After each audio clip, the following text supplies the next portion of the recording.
you agree to love or trust? I put this question to you cause I want you to be with me. Round one, fight!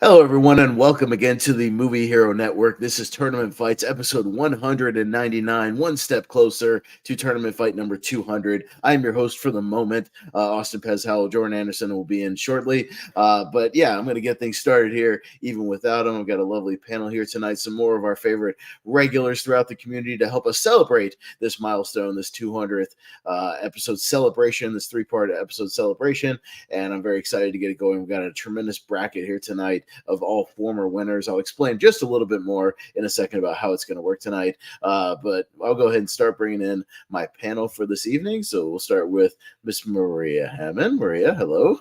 Hi, how's everybody? Thank you for having me. I'm excited to see what we can come up with. Yeah, no, definitely. Yeah, it should be a tough one tonight. We got a lot of really great movies in here, so let's see what happens. Also got our friend from the north, Matt Mageau. Soda's here. What's going on, Soda? How you doing? Oh, I'm doing pretty good, man. You? All right. No, great, fantastic, man. Good to have you here. Don't know what movies are going to be on here. I'm looking forward to some Sophie's choices. There are some Sophie's choices both in the first round. There will be in the second round all night. So try not to have a heart attack. Take whatever heart medication you need to take tonight. Whatever you got to do to stay balanced. Yes, get your inhalers ready. Whatever you need, your EpiPens. Get it all ready to go because you're going to need it tonight. Also got our friend Chad Webb. Chad, how's it going? Hey, it's going good. Yeah, I'm ready for some doozies here. So, just excited to have a lot of great movies to, have to go about. So there will be no shortage of that tonight, Chad. I can promise you that from the opening one on. I promise you. Wow. So get yourself ready. And just in time, sliding in here, just in time for the start, Mr. Jordan Owens, JP. Oh, what's going on, sir? How are you? What's up, lovely people? Have a great time tonight deciding between Sophie's choices. Oh, yeah, no. So just a little explanation for anybody tuning in about how it's going to work tonight. Yes, this is our 200th episode celebration, part 2, as you can see down there in the corner. We already had 64 wonderful movies, well, mostly wonderful movies, and disaster movie, so which was in there. But no, we got some great stuff here tonight.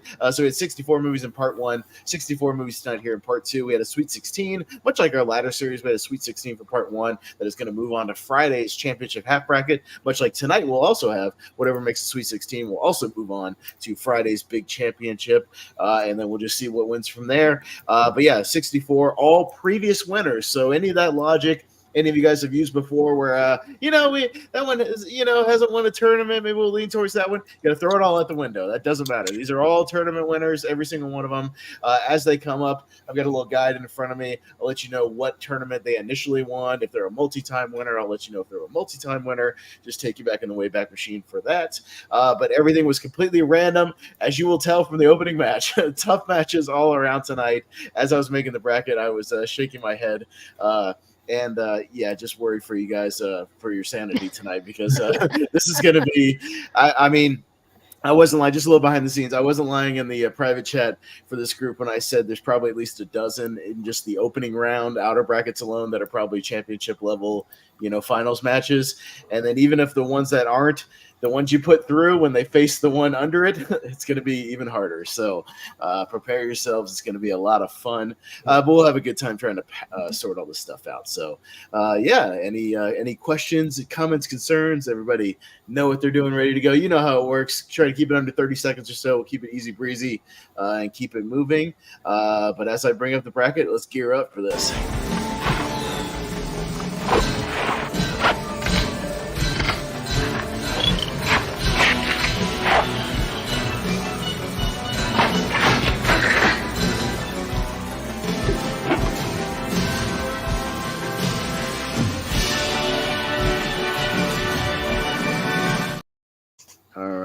No Commando in the bracket tonight, but there is Schwarzenegger. I can guarantee you that. So at least you have that to look forward to. But yeah, so here we go. If you guys are ready, let's scroll on over and see what our first matchup is. It's a doozy right off the bat, as we got Pulp Fiction versus Ghostbusters. So, yeah, not an easy one to start with. And what we do is we start at the bottom of the ladder, work our way up, rotate each time. So, JPO, you have the honor, sir, of kicking it off tonight. I feel I'm at the bottom very often. Yeah. I'm a great round here. I mean, again, two very disparagingly different movies here. Funny sci-fi comedy with Ghostbusters. Pulp Fiction, though, Tarantino at his best, maybe the best script, and cast of characters. I'm just going by what kind of is up my alley a little bit more. What am I going to more in the DVD streamer? I'm going Pulp Fiction. All right, Chad, what you got on this one? Yeah, no, I agree. These are definitely two great movies. But I'm also going to go with Pulp Fiction as well, because I think Ghostbusters, to me, it's just not one that I go back to a ton. And I know there's a lot of people who like love it like to pieces. But to me, it's like one that people hype up a lot, and I just don't have the same love for it. Not saying that it's not as great as people say, because I'm sure it is. But Pulp Fiction, I think, kind of changed the game. And a lot of people still say it's Quentin's best film. I don't know if I agree with that, but it's definitely up there for sure. And it's kind of different kind of narrative style. It's not the first, because Reservoir Dogs did it before that, but it's definitely a really, really great quotable film and everything else. So yeah, Pulp Fiction for sure. All right, Soda, what you got? So take everything Chad said and for how he feels about Ghostbusters and insert it for Pulp Fiction. I respect Tarantino movies more than I like them. So yeah, they're not my go-tos. Whereas Ghostbusters is in my top 100. I love the movie to pieces. I am one of those guys that loves this stuff. And so yeah, I'm gonna go with Ghostbusters just more because it's more my wheelhouse as opposed to Pulp Fiction. All right, Maria. I remember when the trailer for Ghostbusters came out before the movie, of course, had arrived, and everybody in the theater I was in at that time laughed they were like so excited about it. So it's a great movie in the comedy sense, but Pulp Fiction was so different and so unusual and so good. I'm going to have to go with Pulp Fiction, even though I love Ghostbusters. Yeah, it's a tough one. Both movies in my 128. I love them both to pieces. If I had to pick one or the other, I'm more of a Tarantino guy than kind of an Ivan Reitman guy overall, as much as I love Draft Day. And yeah, one of those seminal films here with Pulp Fiction. So I think I'll go with Pulp Fiction, but I hate to see Ghostbusters go. By the way, Pulp Fiction won Henry Confidential's original 64 episode, and Ghostbusters won our friend Moose Haas's 64. So there you go. But Pulp Fiction will win this first battle, and we'll score down to Batman and Robin and The Fly. Oh, Jesus. So, just for a little context, not all the tournaments we did were great. Batman and Robin won a guilty pleasure tournament. So, we all submitted. A whole bunch of us submitted guilty pleasures and ended up winning the whole thing. The Fly won our good remake tournament as opposed to bad remakes, which we saw last night with Black Christmas 2019. So is the consensus that The Fly can take out Batman and Robin and we can just move it on? All right. This is moving on, Dan. Yeah, this is one of the only times we'll be able to do this tonight, so let's take advantage of that. So all right. Fly will move on, and we'll scoot it on down to The Dark Knight and The Wolf of Wall Street. I told you they wouldn't get easier. The Dark Knight, just for context, JPO won your original 64, so your original favorite movie here on Tournament Fights. And Wolf of Wall Street was a 2013 winner in our ladder series. So we'll start with Chad this time. This one is actually pretty easy for me. I don't have the same love for The Wolf of Wall Street that a lot of people do. I came into it a little bit later. I do think it's fun. I do think it's a great movie, from Scorsese. But there's just like some issues that I have with it as far as it's like going too hard to say like what its message actually is. I think Leo overacts in it quite a bit. And then I also just don't like that they put Jordan Belfort in the movie. I just think that was unnecessary. But despite all that, I do think it does really, really work. So I understand why people love it so much, but honestly, I think The Dark Knight is just too good to be beat here. I mean, I could be wrong with this panel. I'm not sure, but I think The Dark Knight is just one of those classic movies that proved that the comic book genre was not just something to write off and stuff. So much so that it changed Oscars basically forever. Because it used to be 5 Best Picture movies. Now it's a lot more. So, thank you, Dark Knight. Unless you hate that, then damn you, Dark Knight. But yeah, it's just a great movie in general. It's a classic. Has one of the all-time great performances from Heath Ledger, rest in peace. And I just think it's not only just a great comic book movie, but a great crime film as well. So, yeah, Dark Knight. Soda. Yeah, Wall Street's a good movie. It's not one I'll watch all the time. Dark Knight's just a game changer. Like, you had superheroes before Dark Knight, and then you had superheroes after Dark Knight. It's got its reputation for a reason. Dark Knight. All right, Maria. The Wolf of Wall Street, entertaining in its own way. If you like to hear the F word 500 an hour many times, I didn't like it as much. There's no talking about the Dark Knight other than with reverence, and it's a masterpiece. So it gets my vote anyway. Dark Knight. Right. Yeah, Malcolm be correct. Yeah, this is a very hard choice for me because Wolf of Wall Street is a top 20 movie of all time for me. I love that movie to pieces. My favorite Scorsese. I've put it on multiple times in the background. But this is favorite Scorsese against favorite Nolan. So very, very tough for me. I'm actually give a vote to Wolf of Wall Street, just based on how many times I've probably watched it over damn near every other movie in the last 10 years. So I'll go Wolf of Wall Street. JPO? Yeah, I'm more with you, Bez. Yeah, I love these two. So this is a super tough matchup for me. Mm-hmm. Because I love Wolf of Wall Street. I think it is my favorite Scorsese as well. I don't know. The Greed, it's so good, so watchable. Dark Knight is also like my favorite comic book movie of all time, and it won my thing, and rightfully so. So I ink a little bit towards Dark Knight as well. So all right, just a little quick spoiler. I won't tell you which ones, JPO, but you have quite a few of your 128s and 64s in here tonight. So I'll let you know as we go along. Yes, I like the good movies. So you got a few of those in here. I'll let you know as we go along. But Dark Knight will take that one 4-1, and we'll scroll on down to Kingsman: The Secret Service and Men in Black. All right, another tough one. I told you, lots of toughies here tonight. I said we should get used to the ooze by now. Yeah, get used to it because you're gonna be saying that a lot. Soda, what you got on this one? Oh, see, I like these. I love these movies, both of these. But I gotta give it to the Kingsman just because it's in my top 100. I really do like that movie. But I also love Men in Black. Like no disrespect to that movie, but I'm gonna go with Kingsman on this one. All right, fair enough. Maria. I liked Men in Black when it was new and it was fresh and nobody knew that concept and everything. But the Kingsman, I mean, that thing blew me away. I couldn't believe I hadn't seen it as quickly as. I mean, it took me a while to catch up to it, and I was blown away by it. I love it, so I'm gonna go with Kingsman. Yeah. And just real quick, Kingsman won one of Malcolm's 128 tournaments, and Men in Black one of our monthly mystery tournaments we've been doing lately. So it won one of those. This is a great match. Kingsman is excellent.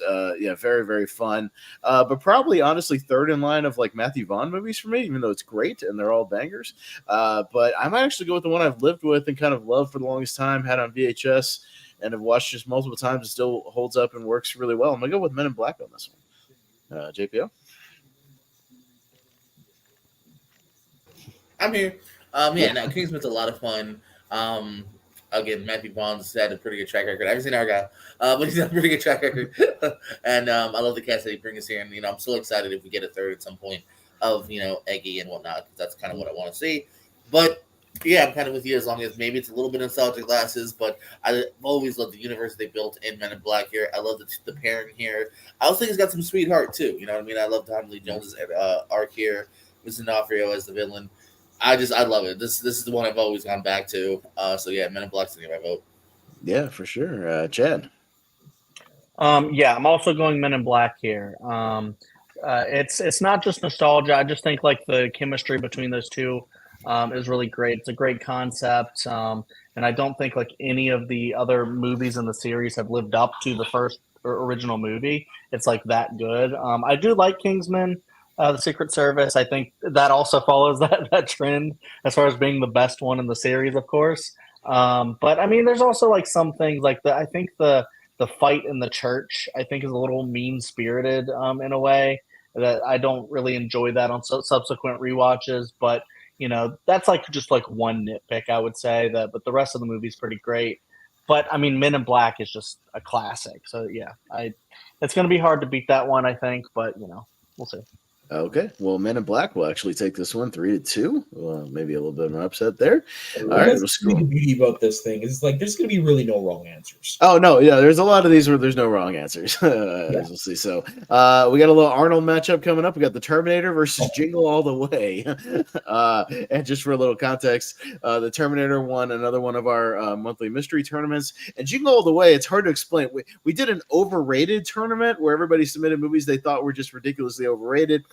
Jingle All the Way was one of Malcolm's picks, and then it won the tournament because we all loved it and he didn't. So Jingle All the Way won the whole damn thing. So there you go. Wait a minute, are you saying Malcolm underrated a good movie? No. Yeah. So Malcolm didn't like something that we all liked. Yeah, no, hard to believe, right? So we'll see what happens. I think he just hates Arnie. I think he hates Arnie. He doesn't like Terminator. Maybe, but let's see what you guys think about Arnie because it's Arnie versus Arnie here. Maria, what you got? Jingle All the Way's entertaining enough, but Terminator, there's nothing like it. I mean, we were all shocked when it came out and didn't know what to think about all that and how well it was done and what the concept was. So I'm going to vote for Terminator. Yeah. Terminator is definitely like that was in my original top 64. I love that movie to pieces, both that and the sequel. Obviously, it's one of those things where if you put them both in front of me, might be leaning towards the original one just because I like the horror elements of it, the slasher movie feel to it. I dig it, and yeah, I love that a lot. But I do love Jingle All the Way. Jingle All the Way, I watched every Christmas, and I don't have any hate for Jingle All the Way. But in this matchup, got to go Terminator. JPO. Yeah, no, this is a little bit closer, because it's T1 and not T2. Yeah, there's a lot of fun. We had Jingle All the Way, it's just a simple concept, but it's fun. But yeah, no, I do lean more towards Terminator 1 even over Jingle. It's a little bit more of a horror film. In fact, again, kind of like Aliens, but smaller movie. But it's a fun, chase film, and yeah, it's the one I go to. So Terminator. Jed. Yeah, honestly, if people started voting Jingle All the Way, I would have totally said, yeah, let's do this. Let's push through Jingle All the Way. It's not going to go that way, but, honestly, if I had to pick between these two to watch one, it's going to be Jingle All the Way all the time, especially around Christmas, just because I have so much nostalgia and so much fun with that one. Like, I saw it in the theater with my dad, so, have that, like, little special connection there. And yeah, it's just really, really fun and very underrated, I guess, or maybe properly rated if a lot of people love it. And yeah, the Terminator, I think sometimes does get overshadowed by T2, but I do think it's just as good of a movie. It's just maybe not as epic of a movie as T2 is. But yeah, I mean, it's still really good. It's better than Jingle All the Way in the classical sense, but maybe not as fun as Jingle All the Way is. But I don't know, I think they're both fun in their own ways. But yeah, I lean slightly towards Terminator, I guess. Okay, sure. Soda? So I have a confession to make. I've never seen Jingle All the Way. So I can't talk about that one. And Terminator, the first one, is my favorite in the series. So I'm going to go Terminator. Okay. The clean sweep for Terminator there. Scroll on down to 3 Billboards Outside Ebbing, Missouri, and Sicario. And just for context, 3 Billboards won one of our Oscar tournaments we did, where we did a series way back when we had we were putting all the Best Picture nominees in various brackets, just going through the years. 3 Billboards won one of those, and Sicario was a 2015 Ladder Series winner.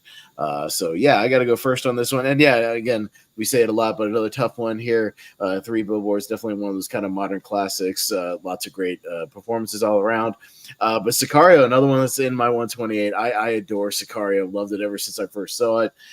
Denis Villeneuve is still my favorite Denis Villeneuve movie. Great score, great cinematography from Roger Deakins, amazing performances, and just a great story. I love drug cartel stories and everything, and man, this one kicks on every level. So I got to go Sicario. JPO. Yeah, take a shot. It's another ooh round. I got something for that. Okay. Yeah. Because again, they're both kind of masterpieces in what they're going for here. Sicario, like you said, it's a hard hitter. It starts, doesn't stop here. Blunt's fantastic. Del Toro, kind of, I don't want to say a breakout, but like a reminder of how great he can be. But I also love Three Billboards. I'm a big, character actor guy. I think everyone here is great. Rockwell won. Harrelson, even smaller roles like Peter Dinklage. I did not mean it that way. I swear to God, when I said smaller roles, anywho, I really didn't mean it that way. But I lean towards Three Billboards just by a little bit. Sure. Chad. Yeah, this is really, really tough, as I said. I mean, a great McDonough and a great Villeneuve. And I was just watching Dune, very excited for Dune 2. So I don't know. Unless you look at like early Denis films, the dude just does not miss. Sicario is incredible. I'm going to give it to Sicario here. Although I do love Three Billboards, I just think, I don't know, I think Three Billboards might be on the slightly weaker end of McDonough, even though it is fantastic. So that's saying something for the man.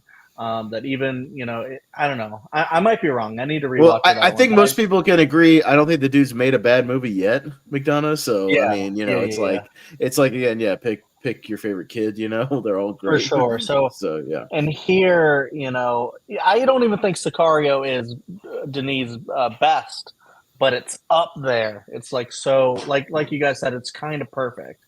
So and very, very harrowing and all that. So great Emily Blunt performance. So yeah, I'll go Sicario slightly. Okay. Yeah, Soda. So I've also never seen Sicario. So I begrudgingly am going to give it to Three Billboards because Sam Rockwell's character pisses me off by the end. Okay. Yes, he did a great job in the role. Don't get me wrong, but as a character, the way he flips all of a sudden like that just drives me nuts. JPO Malcolm wants to defend himself, so he doesn't hate all the Schwarzeneggers. just jingle all the way. So what are you gonna do, Maria? I think Sicario, Emily Blunt, what a great performance. Those guys, I mean, I've talked before about, the bodies in the walls up. I mean, unbelievable story and scary and harrowing for her. And I was worried what was going to happen to her and blah, blah, blah. I didn't worry that much about the other one. I think I'll go for Sicario. Okay, Sicario takes out Three Billboards, 3-2. Interesting. All right, going on down to What About Bob and The Spectacular Now for our next one. Two kind of unique movies. What About Bob won. Our friend Jacob Barber, he did kind of a mystery birthday tournament. They won that one, and Spectacular Now was a 2013 winner. So we'll start with back down JPO on this one. Oh, excuse me. This is a fun one. I just talked about What About Bob on a different show recently because I too love it. Me too. Here's the trouble. I love Spectacular Now too. I think that's a really special, great movie. In fact, I actually brought that up on a wrestling podcast recently. One of my wrestling friends underrated it, I thought. It's a great coming of age tale. Great, kind of, overcoming your past kind of tale too. Daddy issues and Miles Teller is great. This might be my favorite Miles Teller performance. Again, maybe just because I'm a softie, I'm actually gonna go. I'm going Spectacular Now. Okay, hey, no shame in that. It's a great movie. Chad.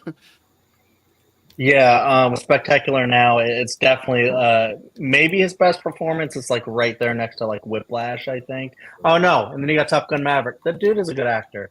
But I love What About Bob so much. This is two great movies. They're just two very different movies, and I just love to see Bill Murray annoy the shit out of Richard Dreyfuss. It's just such a fun watch with that. I don't know. It's just a really great comedy. I'm gonna give it a slightly to The Spectacular Now, though, just because my last watch of that movie, I was like, this should have been nominated for Best Picture. I think it's that good. I really love that, and I think sometimes coming of age movies just don't really get that attention and stuff. But I do really think this one is pretty incredible, and everything that JPO said, I think, is really on point for that movie as well. So I'll give it just slightly to Spectacular Now. Yeah. Soda, what you got? I enjoyed Spectacular Now. I only saw it the one time though. So I'm gonna give it to What About Bob. That's a movie I came to rather late. So it took a little bit to grow on me, but I really do like Richard Dreyfuss and Bill Murray together in that movie. So I'm gonna go to What About Bob. Okay. Maria, and I'll let you guys know what the 2013 nominees were, and I think there's one you could easily sub out Spectacular Now for one. I'll let you know in a minute.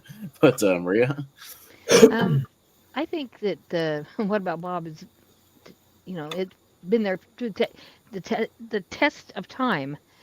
Still funny, still, makes me crazy for both of them. Sometimes I want to kill Richard Dreyfuss, sometimes I want to kill Bill Murray. I think it's better than the other one as far as in my opinion. So I'm going to go for What About Bob.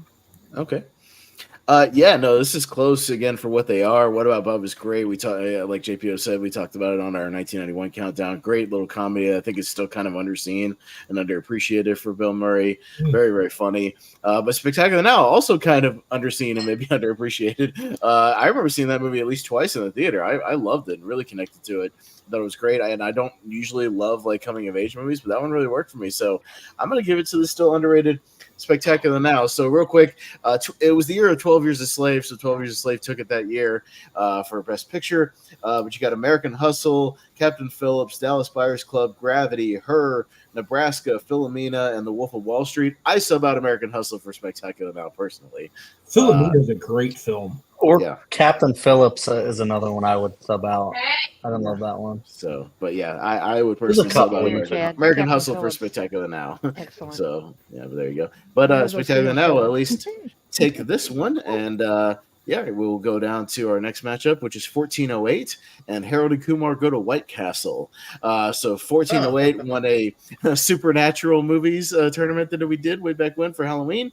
And Harold and Kumar, we did a 3-part series about One Crazy Night movies or One Crazy Day movies. And it won one of those One Crazy Night tournaments. So, we'll start with Chad on this one. 1408 is one that I was very, very excited to get to.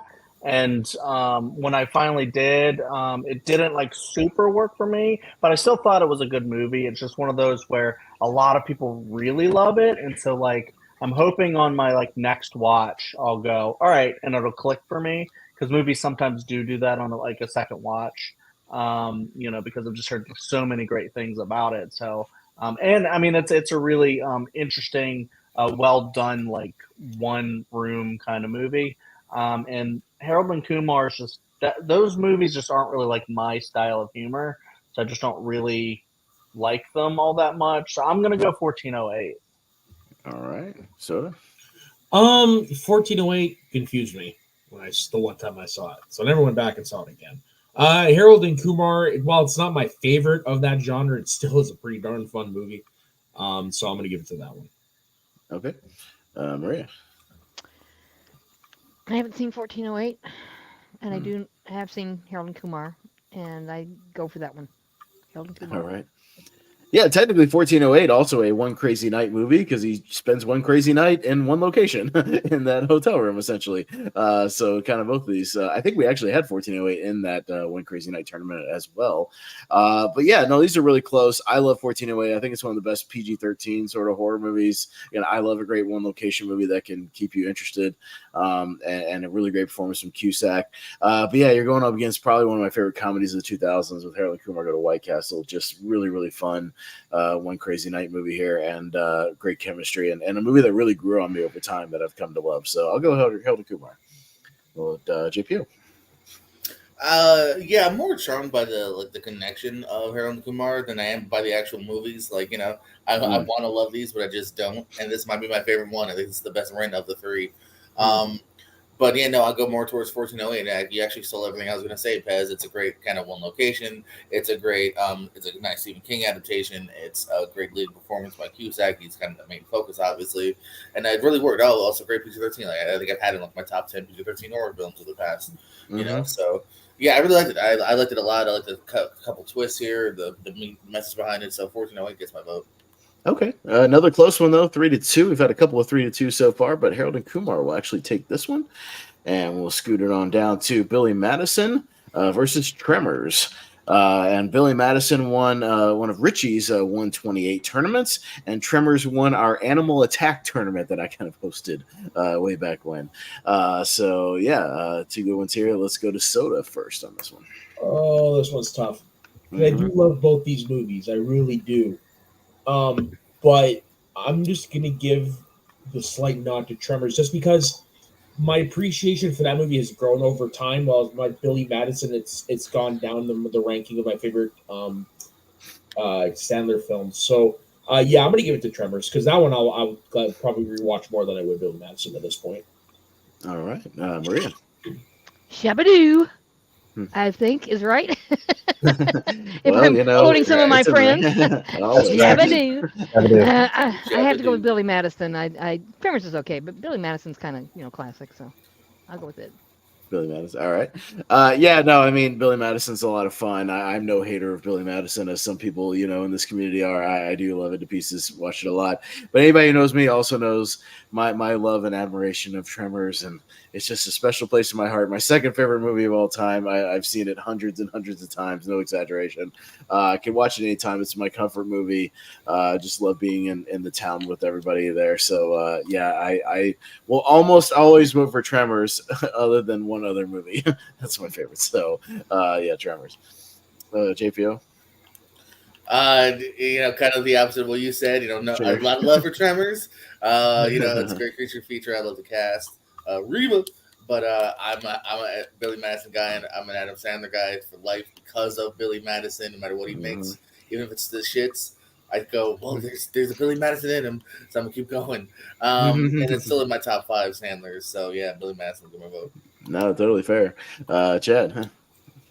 Yeah, I'm really sorry, Pez, but if anybody knows me, I just love Billy Madison so much. I mean, it used to be like my favorite movie, like ever as a kid. So like it's just like one of the first movies that I just ever loved. Tremors also has a lot of nostalgia from me. I used to watch that all the time as a kid. Even though it's like a scary horror movie, it's still like a fun like Western kind of movie. So I totally get Pez's love for it. And I watched it not too long ago and loved it again. So it hurts to have to vote against. Yes, she is, I guess. It hurts to have to vote against Tremors, to be honest. But Billy Madison, I adore and will always watch and laugh and just love. So yeah, I'm actually excited because I thought Tremors was going to go through here, but I'm excited that people love Billy Madison like I do. Well, and just for that, I'll give you the. Oh, hot. Want to touch the hiney. Oh, Veronica Vaughn. Oh, Veronica Vaughn. And also. I am the smartest man alive. Oh, yes. Yes, he is. All right. Billy Madison takes it 3-2 on that one. So, Shabadoo, you're moving on. Going down to Blind Spotting and Her. And Blind Spotting won a 2018 tournament, and Her won one of our friend Stephen Shepard's 128 tournaments. So this time we'll start with Maria.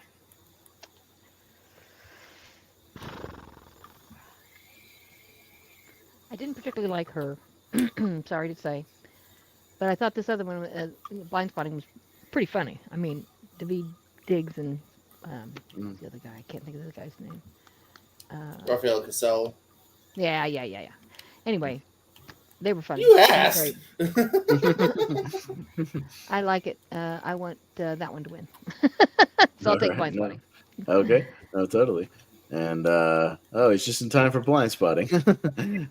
What are we waiting for, guys? Let's get going. Who's up first? I know, you know. Yeah. It's okay. We don't all take DoorDash orders 30 minutes before the show. So it's Well, all usually good. 30 minutes means like you're done 30 minutes before. Doesn't mean add 3 more orders and they're out in the middle of bumfuck Egypt, nowhere. It's like, geez, good gosh. But yeah, I'll recap when I scroll back up later, Jordan. Not at the moment, but right now we're talking about Her and Blind Spotting. Maria just voted. It's on to me. That's a good one. Yeah, and this one, again, I think Blind Spotting is good. I'm not quite there with it as it kind of everybody else in this community seems to be. I think it's a good, solid movie. It's not like one of my favorites, but I revisited Her pretty recently, and I think it still holds up, and it's aged very, very well because we're getting very close to the world of Her that they present in this movie, to where people are going to have AI girlfriends probably within the next couple of years, for sure. I've already got one. I almost guarantee that. So the website's called myaigirlfriend.com. All right. Well, I'll let you talk about that. Go ahead, Am I? Well, when your dating life sucks for a really long time and you can't get anyone, you gotta turn to alternative methods. No, just kidding. But yeah. What? Bro, what are you talking about, man? Yeah, right. But family friendly. Yeah, right. For this match though, like I do think Blind Spotting is an all-timer. Like this movie kind of rocked me when I first saw it. Like it just hit me kind of in a visceral way that like I've talked about before how does the racist stuff with the police and all that without beating you over the head with it though. It's a really kind of semi subtle way of bringing it in, but it's also talking about friendships and family and different types of relationships and yeah, I think that it's really powerful, especially that end scene. And man, I'm not sure where I have Her ranked. That's probably just outside my 128, but Blind Spotting, that's in my top 30 movies. It's that high for me, so I'll go Blind Spotting. JPO. That is a great round. I think Blind Spotting is great. I love the way it's shot. It's also edited, of course, with some music, which I think is pretty cool, makes it kind of unique, and a good cast as well. But I also love Her. I think there's a lot of crazy stuff being done in that, but stuff that's actually apropos. I think it's a really sweet, beautiful tale of what loneliness could bring, and I think Joaquin and even just the voice of Scarlett is so good. I go towards Horror. I think it's a Hoya. I think it's a fantastic film. All right, Chad. Yeah, I'm also going to go Her. I think Blind Spotting is a really, really great movie. It's one that I do need to revisit because I do know a lot of people really, really love it, and I did think it was great when I saw it. But yeah, Her I think is up there as one of the greats. It was Best Picture nominee. And I really think it deserved it. I love that Arcade Fire is one of my favorite bands, maybe my favorite band. So them doing the music was really cool. I love the Moon song in it. Speaking of music, that one is very sweet. And yeah, I love the relationship stuff in the movie. It's very unconventional, but I love how it's also just kind of it's kind of weird too, because you're dating your phone, but it's an operating system, everyone's using that phone, that operating system. So it's there's no exclusivity there. I don't know. It's really a deep movie, and I really like it. Joaquin is incredible in it. So, yeah, Her. Okay, and Soda. So I honestly didn't think this would happen this tournament, but I have not seen either of these. So I'm going to Joaquin to Her because I like Joaquin Phoenix. All right, fair enough. So Her. Man, can we bring back Jacob Barber and Richie and people that We already had them on Monday. Sorry, Jordan. It's gonna be one of those tournaments where all my picks get screwed over again. Right. Not screwed over. It's called opinions. Oh. Avengers Endgame and Mad Max Fury Road. And just for context, Avengers Endgame was one of Malcolm's 128 winners, and Mad Max Fury Road was a 2015 winner. So, I am up first on this one, and I've made my qualms about Endgame known. I think it's a little sloppy in execution, hasn't held up as well as Infinity War. I just think it gets The time travel stuff, I just don't think is very well executed personally, but it has great moments, great scenes. Mad Max Fury Road is just incredible from start to finish. Just an action, packed, just extravaganza, and I just absolutely dig what George Miller was able to do at his age and what he's still doing at his age with Furiosa coming out. So I'll go Mad Max. Yeah, for some reason my site where I have my movies all ranked is not loading. So I was gonna see, because I know both of these are like near my top 20 of all time. Like they're pretty high. But I think know by heart what you like better. I mean, I know. know sometimes I just like to see what I ranked it. Sometimes I mean I can still make a vote here. And it's probably going to be Endgame for me, just because it's like a culmination of like so much, like so many movies, so many heroes. If you don't like one hero, then I can go for about 15 to 20 other heroes, and it's like really good. You see the ones that went away, they come back, spoiler, and they yeah, and it's just epic. And like I'm not really too worried about any of the nitpicking. Oh, they've figured out time travel in a day, or like whatever. Like it's a comic book movie. They like, it's not supposed to have any like sense of like total reality, you know. So yeah, and I do love Mad Max Fury Road. I really do, but I think I got to give it to Endgame here. So. But GPU, and now the site. Yeah, I've got love for both of these. But yeah, I think Mad Max is great looking and great action flick. But I'm gonna go with Endgame just because I was just more emotionally attached with the characters, and it's a bit of a cheat because it is the culmination of some of our characters as well. So a little bit more attached to that. I'm saying Endgame. Yeah. Chad. I'm Mad Max Fury Road here all the way. It's like one of my favorite movies. I didn't love it like right out of the gate, but it's one that on subsequent rewatches, I'm like, oh wait, this isn't just like some other random action movie. This is like a lot deeper than that. The story's incredible. The performances are incredible.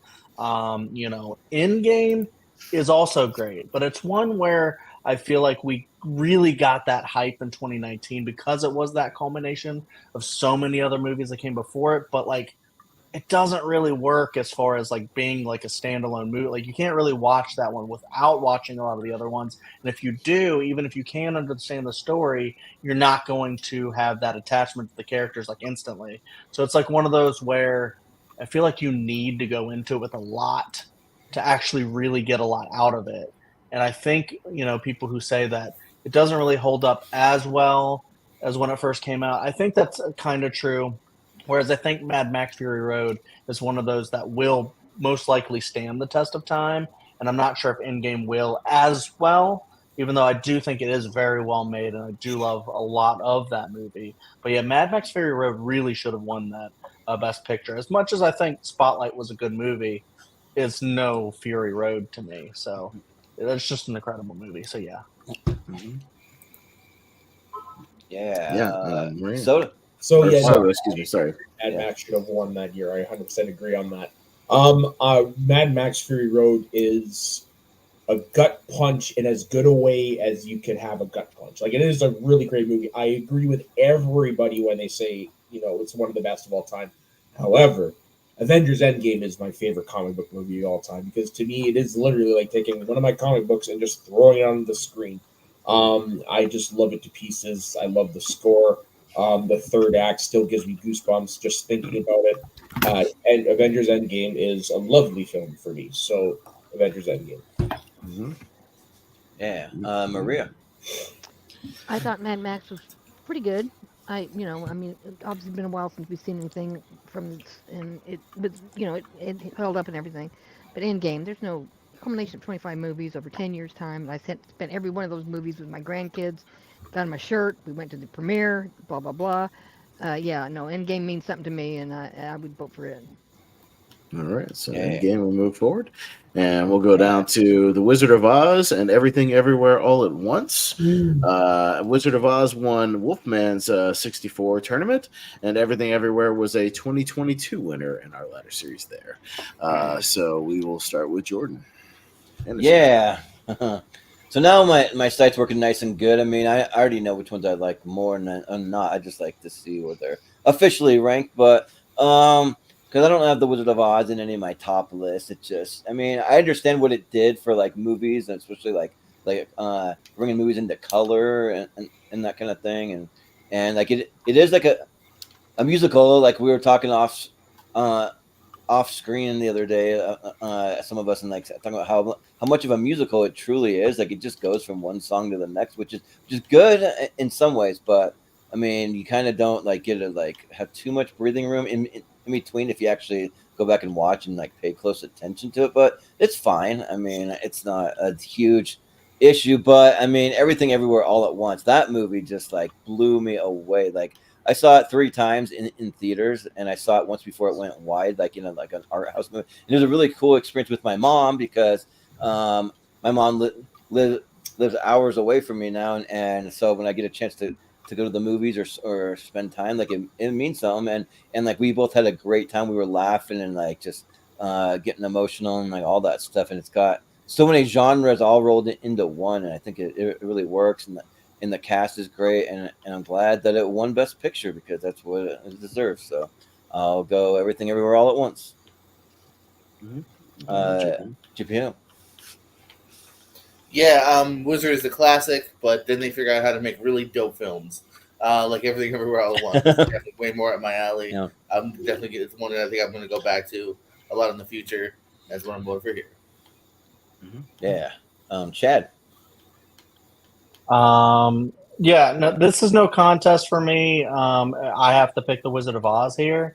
I think Everything Everywhere is a really fun movie. It's kind of unlike, a lot of movies that come out these days. But I've always thought it was like way overhyped than, it deserves. But a lot of people really seem to love it. I'm sure it'll probably move on here.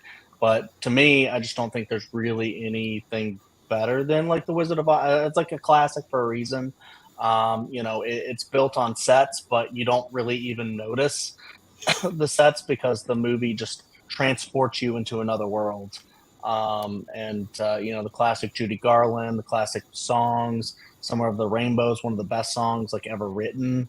Kind of a deal. It's just a classic in every sense of the word. It totally should have won over Gone with the Wind, which is basically not even a very good movie at all. It's just the best. I love it. Wizard of Oz. Mm-hmm.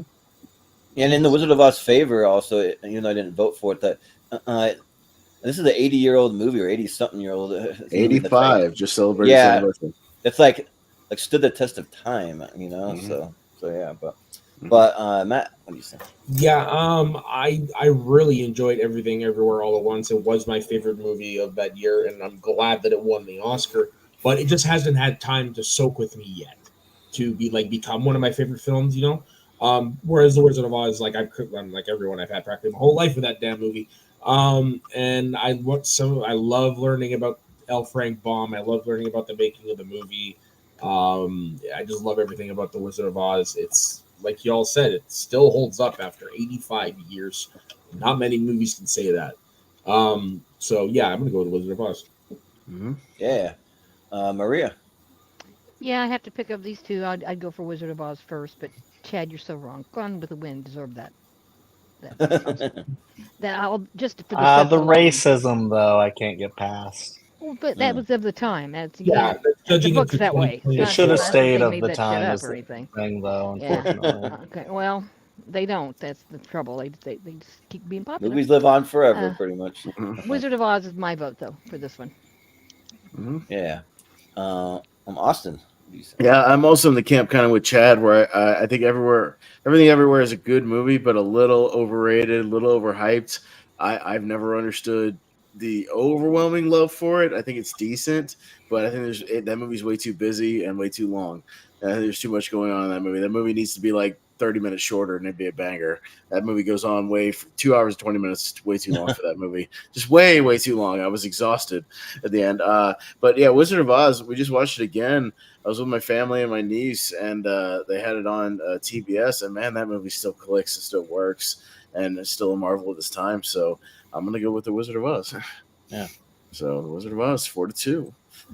I will say though, the themes of Everything Everywhere All at Once, of like kindness and like love and like like when like Michelle Yeoh's character learns to be that she can be anywhere, and her daughters can like pretty much be anywhere. That he says like out of anywhere I could ever be, I want to be here with you in this broken life and like the relationship they have. So I think it's pretty powerful. Just wanted to throw that in. Mission Impossible Ghost Protocol and Twister. Ghost Protocol was a 2011 champion, and Twister was our winner of our disaster movie tournament. So we'll go back to the bottom with JPO. Twister's a lot of fun, but I don't know if it's one of my favorites of all time. And Ghost Protocol, I think is one of the Mission Impossible movies kind of with that next level. I think they started with 3, and then this one took it even farther in a great way. And the last like 3 or 4 of these have been nothing but bangers. So I'm gonna say Ghost Protocol. Yeah, Chad. Yeah, I'm on the same level here as JPO. I do think Twister is a classic. And the last time I watched it, I went from like just kind of nostalgic for it to like being like, oh, this is a pretty good movie. I really like a lot about it. But yeah, Ghost Protocol is one that like the tension in that movie, just like all of the set pieces, just the Burj Khalifa, sequence alone just makes that movie. I think the story is pretty good in it too, but like that, just those set pieces and just the way everything plays out, kicking the what's her name, Leah Seydoux out the window, just like the sandstorm approaching, just like I don't know, everything is really cool. And the ends with isn't this the one that ends with in the car? The parking car garage going up and down and all over the place. That's an epic sequence as well. So that movie rules. So I'll give the edge to Ghost Protocol as well. Soda. So I don't have the nostalgia for Twister because I never saw it as a kid. I didn't see it for the first time till like about 2 years ago. But with that said, I love Twister. It's actually become one of those movies like I will just throw on randomly if I'm in the mood to watch it. I just think it's a lot of fun. But Mission Impossible Ghost Protocol is still my favorite of the Mission Impossible series, and plus I have some memories with it because I was living in Vancouver at the time, which is where it was filmed. So I used to walk weekly where they filmed the outdoor stuff outside the parking garage. And plus there's a funny moment. That was the year the Canucks, I think it was the year they went to the finals. But anyways, Tom Cruise and Simon Pegg were in the skybox, and of course they showed Tom Cruise, on the billboard and all that stuff. They completely ignore Simon Pegg as if he didn't exist. It's pretty funny. Wow. Disrespectful. Yeah. Maria, you think? I've seen Twister quite a lot. You don't have your seen it go here and go there and then finally pick out you or whatever the hell she says. Anyway, and I think that cheesy grandma or whatever she is, aunt that with the steaks. The whole movie's homey. You see it too much, you start getting disparaging of it. But I thought it was great when it first came out. Ghost Protocol though, there's no. Yeah, it's the best of the two, I think. So I'd vote for that. Yeah, Austin. Maybe I'll be the singular vote for Twister just because that's another one of my comfort movies, kind of like Tremors. I've owned it on every piece of physical media. Still remember to this day seeing it on opening night with my family at a brand new theater in town. That was like the first movie we saw at the brand new theater. It was awesome. I have such a special place in my heart for this movie. I've watched it over and over and over again. Love it. Hope we get a 4K soon. I hear rumors we might get it with the new movie coming out. So I was going to ask that if you had a 4K. I've heard there's been some rumblings that it might come out around the time Twisters comes out. So that'll be cool. So I will certainly pick it up on another piece of physical media, but I'll give it to Twister, excuse me. Jordan.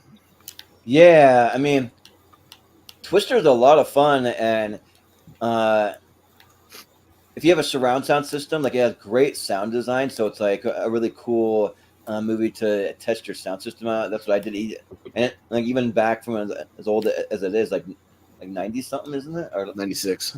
Yeah, 6. Like it still holds up, that sound design. Like that's what my grandparents used to test theirs. And you could hear like some cows and some metal rattling in the background. You hear something like way off in front of you and like all that stuff. And yeah, it's really great.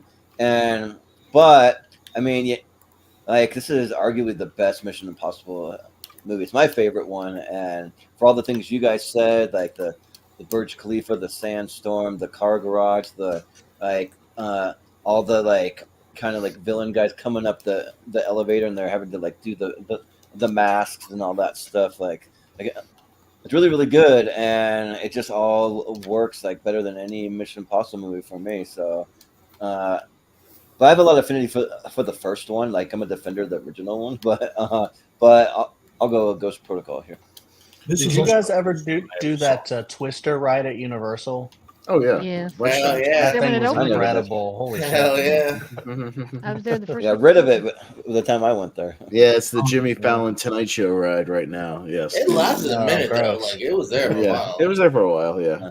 Going down to Top Gun Maverick, another Tom Cruise, and 1917. Oh shoot! All right. What is this? No, no, we can't do oh. this. Move along. Move along. Nothing All right, to it's see been here. nice knowing you guys. We'll see you later. All right. God. So Top Gun, 2022 movie that was in the Elite Eight of our series there, and then won a 2015 tournament. Wrap your brain around Yeah, that. So because we cut it into that one. And What's the best movie 1917, 2015? Top Gun. Top Gun Maverick. That's right. And 1917 won one of our 2019 ladder series tournaments. So yeah, tough one here, Chad. What you got? This is a tough one. I did adore 1917. I was not mad at all for Parasite winning though, even though like I would not have been mad at 1917 either. I'm a sucker for the one shot sequences, one take sequences, and I don't think it's a gimmick. I think it's more so like just a brilliant like way to do cinematography and how they constructed all the stuff and managed to maneuver it is just pretty incredible filmmaking, and it's got a really great story as well. I'm still going to go Top Gun Maverick here. That was my favorite movie of 2022.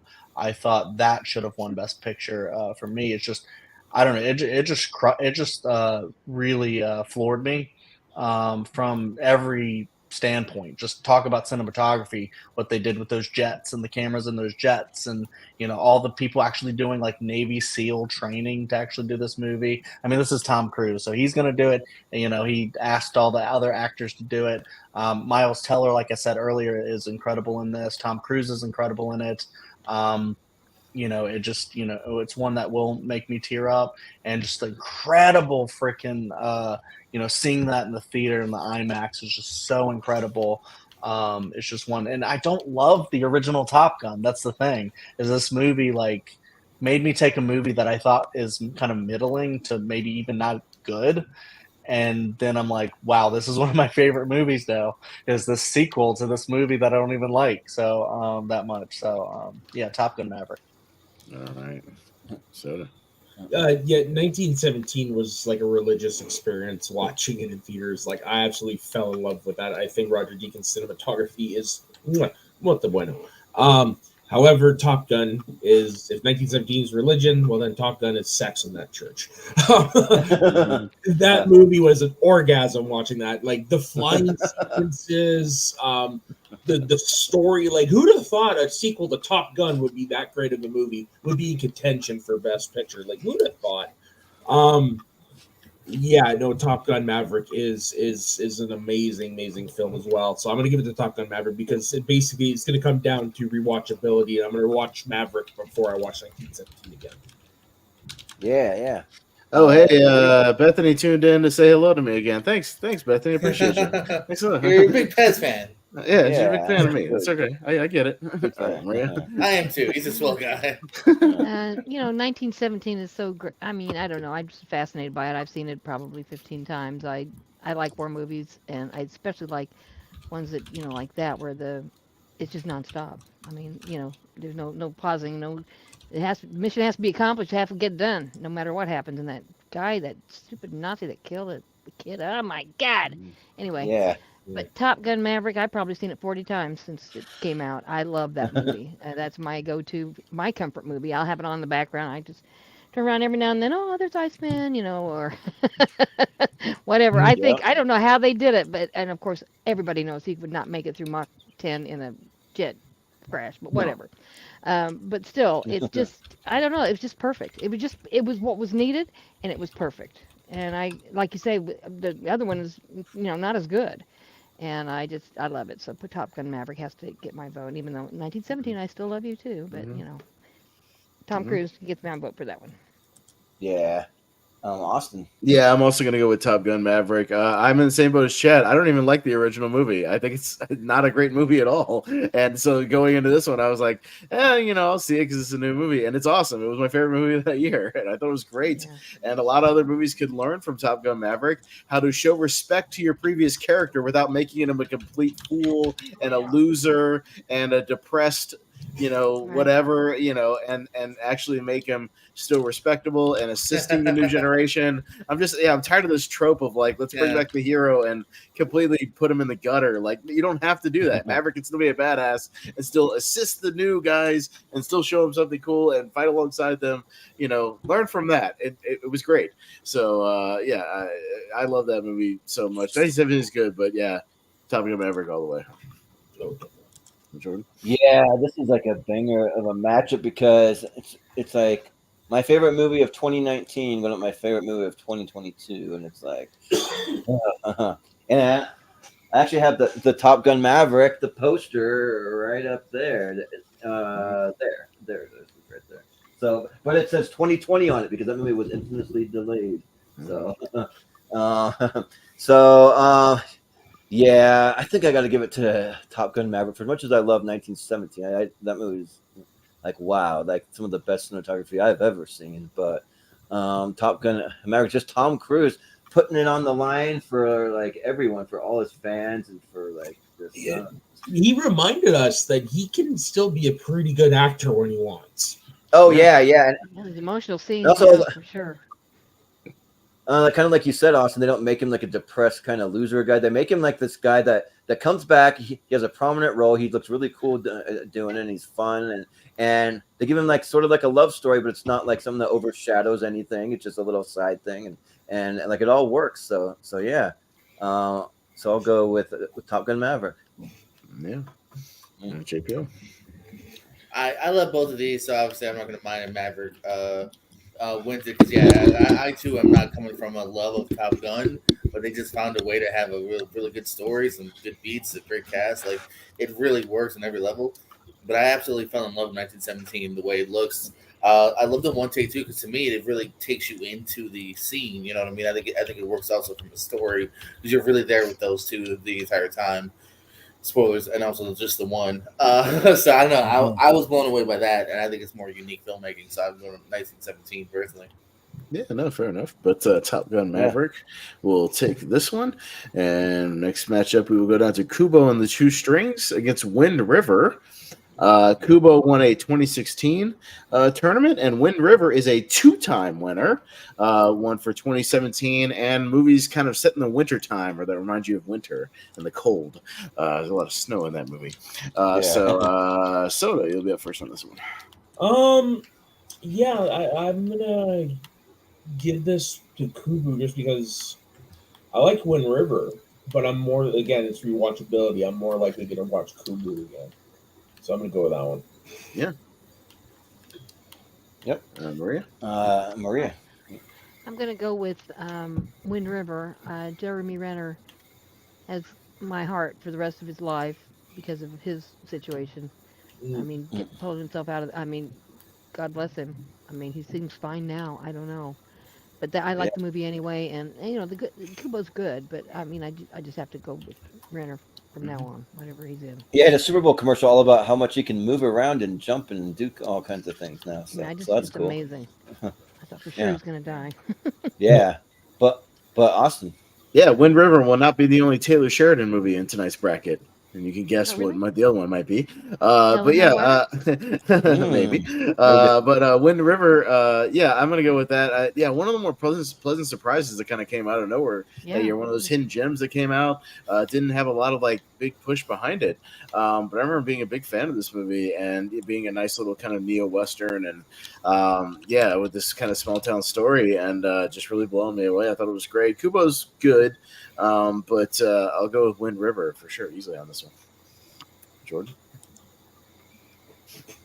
Yeah, so Kubo and the Two Strings came out like literally like the week after I stopped working at a movie theater. It's a long story. I got fired due to an ex girlfriend that became a stalker and got me fired. That's a story for a podcast sometime. But so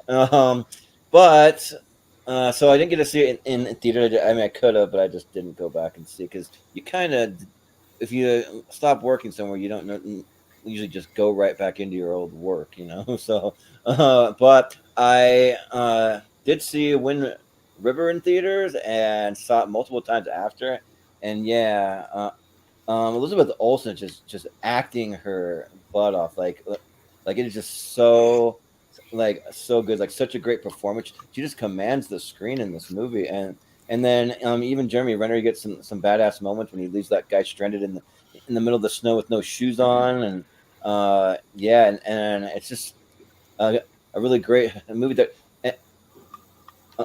And there's been talks of a sequel. I kind of hope it happens, but really? but we'll see. Cool. Yeah.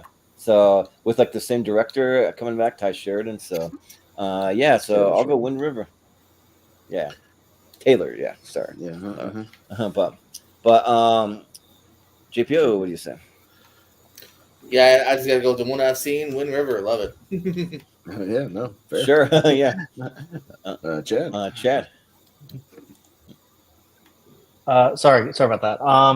Yeah, no, I'm in agreement. Is the other one Pez? Is the other one Sicario, or are you talking about another Taylor Sheridan movie? Oh no, even another one. Yet another one. Yeah, there you go. Yeah. No, Yet another, Sicario. yeah. Sicario is Denis Villeneuve. I mean, I know it's like written, kind of. I mean, directed.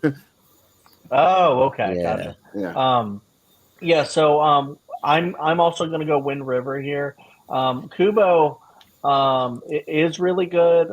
It's not one of my favorite Leica movies. I don't. I think I liked it more the first time I watched it, and then not as much the second time. But that could easily change on the third watch. But yeah, I think Wind River is the more important movie. I mean, we just got like Killers of the Flower Moon.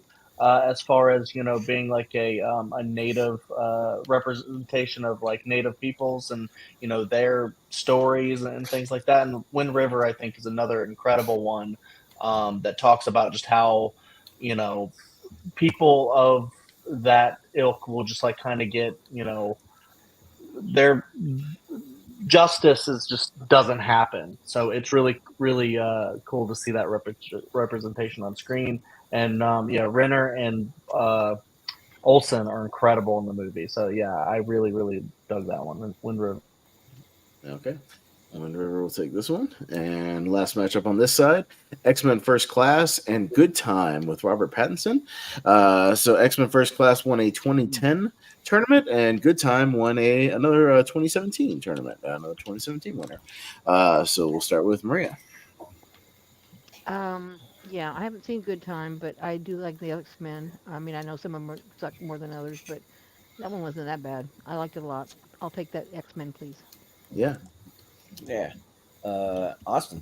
Yeah, no, Good Time is a good movie. It's a great place to start with Robert Pattinson if you want to kind of really explore, sort of post Twilight, what he can really do as an actor, and really expand his horizons. Check this movie out. Yeah, it's good stuff. I forgot to mention that First Class was like rebooting the whole thing, and they did a good job in that one. Yeah, for sure. No, I was gonna say, X-Men First Class is my favorite of the series. It's my favorite X-Men movie. I love the time period setting. I think the chemistry between all the characters is amazing. Great. Yeah, great casting, good stuff all around. So X-Men First Class for me. I didn't mean to break in on you. I'm sorry, Austin. Yeah, Jordan. I think for me, I'm not as high on X-Men as the rest of the community, but I still think it's really good. It's still ranked in like the top 4 X-Men movies, but I'm just bigger on the movies that have the original cast a little more. But I mean, I still think that especially Michael Fassbender and James McAvoy are like really good, and they do a great job. I think Matthew Vaughn does an awesome job directing, and yeah, I think that it's a really cool look into that time period of like the whole like Cold War and all that stuff. So, but Good Time just blew me away when I saw it. I only saw it a couple years ago, for the first time, and yeah, like it's just a really cool story where like Robert Pattinson and his brother, they're trying to rob this bank, and when on the run, he gets away, but his brother doesn't. So it's like a one crazy night movie trying to go rescue the a brother from prison, and it's got Benny Safdie as the brother. Then it's got like Barkdov Abdi, like he shows up, and Jennifer Jason Leigh. So it's fun, yeah, and like it really takes you on a wild ride. So I'll go good time. JPO. Yeah, it's a good round. Yeah, I was a little bummed when you saw that they were doing first class, not just a fourth with the group. But it's Matthew Vaughn, and ended up working really well. And then again, unfortunately, we lost most of this group again with the wacky X-Men timeline. But this is still a really good one here. There's some good stuff between Magneto and Professor X again. Fassbender and McAvoy are great. Yeah, Good Time was also a really cool one too. I saw it right around the same time as Uncut Gems. I was like, all right, I guess I need to check out their other stuff. And this is again just an intense ride. Yeah, sorry, my bad. The Safdie people. This is Uncut Gems. Because it's just like Uncut Gems too, which is such an intense ride, and Pattinson's great in it. So this is tight. I'm gonna go Good Time. Yeah. I'm not gonna beat around the bush. I'm also going Good Time here. X-Men First Class is a really, really great X-Men movie. It is up there, especially since the X-Men has been kind of like a roller coaster of quality. You have a good one and then a bad one, good one, bad one, kind of a deal. Not necessarily that pattern, but I do think X-Men First Class is one of the ones that actually really holds up because it's like it's the first of something, even though it ties other stuff in. I do think it's really incredible, and I really like that movie. Good Time. I'm just a big fan of what the Safdies do. And I don't know if we'll ever get another one since they're kind of splitting up to go do their own stuff. But I think Good Time was really incredible. I love Robert Pattinson as an actor. And I just love that this was one of the big vehicles to show that he can do what he can do. And, then he became the Batman and all that stuff. But yeah, this one is a really interesting movie to like follow this. I love the way that they shot it and everything as well. So Good Time. Mm-hmm. Yeah. So Yeah. Soda. I actually haven't seen Good Time, but I probably still would have voted for X-Men anyways. Because I really like this X-Men movie. If you're including like all the Deadpools and stuff like that, it's definitely in the top of the franchise for me. Very funny. I love that Wolverine cameo. Fuck off. X-Men First Class, man. It's a great film. All right, so we have our first tie as we're getting to the end here. We start at the bottom, work our way up with the tiebreakers. JPO, it's all yours, sir. Of course, this one I was super flip-floppy on. I'll go to the more OG-ish Good Time. Okay, that's a good time. We'll take that one. All right, and that's it for this side. I'll recap a few of the ones that Jordan missed when we get there. Billy Madison over Tremors, just barely 3-2. A lot of these were 3-2, very close. Harold and Kumar over 1408. Got Spectacular Now over What About Bob? Taking out What About Bob there. I think that's correct. Sicario over 3 Billboards. Very close. That one's close. Holy shit! It was very close. The vote was close. Terminator over Jingle All the Way. Arnie match. Had an Arnold matchup. Yes, we sure did. Men in Black upsetting Kingsman. Oh, that was close. I don't know. Dark Knight or Wolf of Wall Street. That was a tough match. Shoot. And The Fly over Batman and Robin. Fairly easily. And Pulp Fiction over Ghostbusters. So there you go. Very close. All right, so nothing too egregious there. So, but let's get to some other tough ones over here. We're gonna start with The Thing and Goodfellas, kicking it off hot over on the other side. Oh yeah, it ain't gonna get no easier. Okay, so L and I gotta go first. Oh, son of a bitch. Okay, two amazing masterpiece, perfect movies to kick it off here. This is like a literal coin flip. They're both right around the same point. I I've been listening to more podcasts and been a little bit higher on Goodfellas lately, diving into that movie. So I'll go Goodfellas, but I won't be upset if either one of them moves on. I'll say that. So Jordan. Yeah, these are two movies. Oh, that real are quick, I'm sorry. The Thing won one of JPO's 128, so one of your favorites again, JPO, popping up here, and Goodfellas won Dan Skip Allen 64. So there you go. Sorry. Okay. Yeah, these are two movies that are like right at the top of their genres. Like for horror, they got The Thing, and then Goodfellas. Man, yeah, like I think that for me, the one that's more rewatchable is probably Goodfellas, and the one I'm a little higher on, not by much. It's like because The Thing is incredible, but I'll go Goodfellas. I mean that movie just takes you on a ride that's like crazy but fun crazy. So yeah, JPO. Mm-hmm. Yeah, there's no wrong answers here by any means. These are both great films, obviously. But oh man, my heart is leaning towards the one that won my previous. I gotta go with The Thing here, man. That's the movie I go back to. That I think is slightly higher on my personal list. So yeah. Yeah, no, fair. No, you said it right. There's no wrong answers in some of these. No wrong answers. Nope, totally. No wrong. Chad. Yeah, no, these are definitely two great movies. I get it. I get the confliction here. One of the Jordan at the top said, one of the great mob movies, one of the great horror movies. I'm more of a horror guy though than a mob guy. So I am going to go The Thing. It's not even my favorite Carpenter. I love Halloween slightly more, but I think The Thing is a near perfect movie. But then Goodfellas kind of is as well. It's just I also think Scorsese, I like his non-mob movies more than I like the mob stuff that he does. So like, Hugo is my favorite Scorsese movie. But it's one of those things where it's like kind of two near perfect movies. I'm gonna go slightly The Thing. It's just, I don't know. I mean, that movie is just an incredible watch and just so scary. So yeah, nothing like it. Yeah, and it's a great poster for the Thing. It was on our best posters tournament. Yeah, that's right. Yeah. Soda. What do you say? I like Goodfellas. It is a really, really good film. But The Thing is, to me, is something special. It's in my top 100. It's one of my favorite horror movies of all time. The special effects, man, they still hold up after all these years. Also have a local connection because the movie was filmed like 4 hours away from where I live. All the outdoor stuff. The Thing is like I said, one of my favorite films of all time.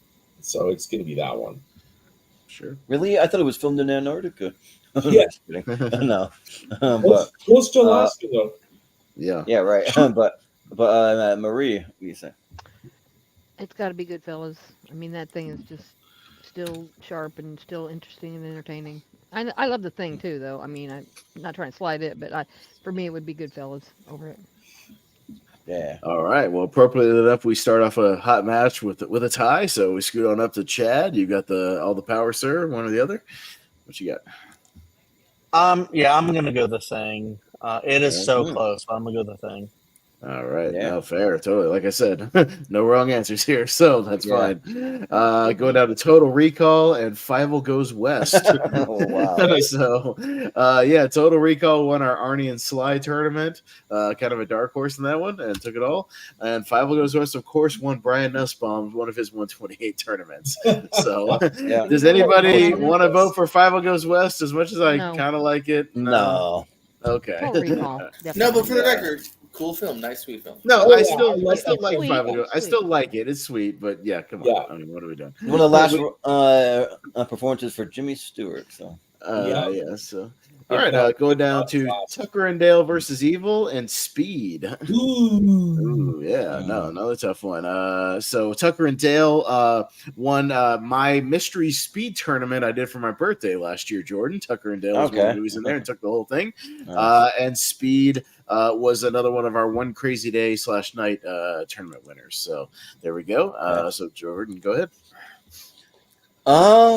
This one's tough because I really do love Tucker and Dale versus Evil. I think that like the movie's a lot of fun. Just two idiots just like stumbling into one crazy situation after the next. And they're two like redneck guys in the like out in the woods in a cabin, and like people get thrown into wood chippers and like all kinds of like just crazy kills and yeah. But I mean, Speed is just like one of the best action movies ever made, and I won't say the best, but I'll say one of the best. And just like there's more than even just the bus stuff. For as great as that is, it's like the subway stuff after, and there's like some before they get on the bus things going on, and yeah, it's just really really good. And yeah, for me, like it really like solidified Keanu Reeves as an action star for me. I'm just like yeah, this guy can do action, so I'll go Speed.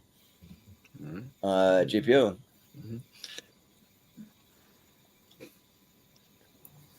Yeah, this is another good one of like two kind of different films there. Speed, great 90s action here, pedal to the metal.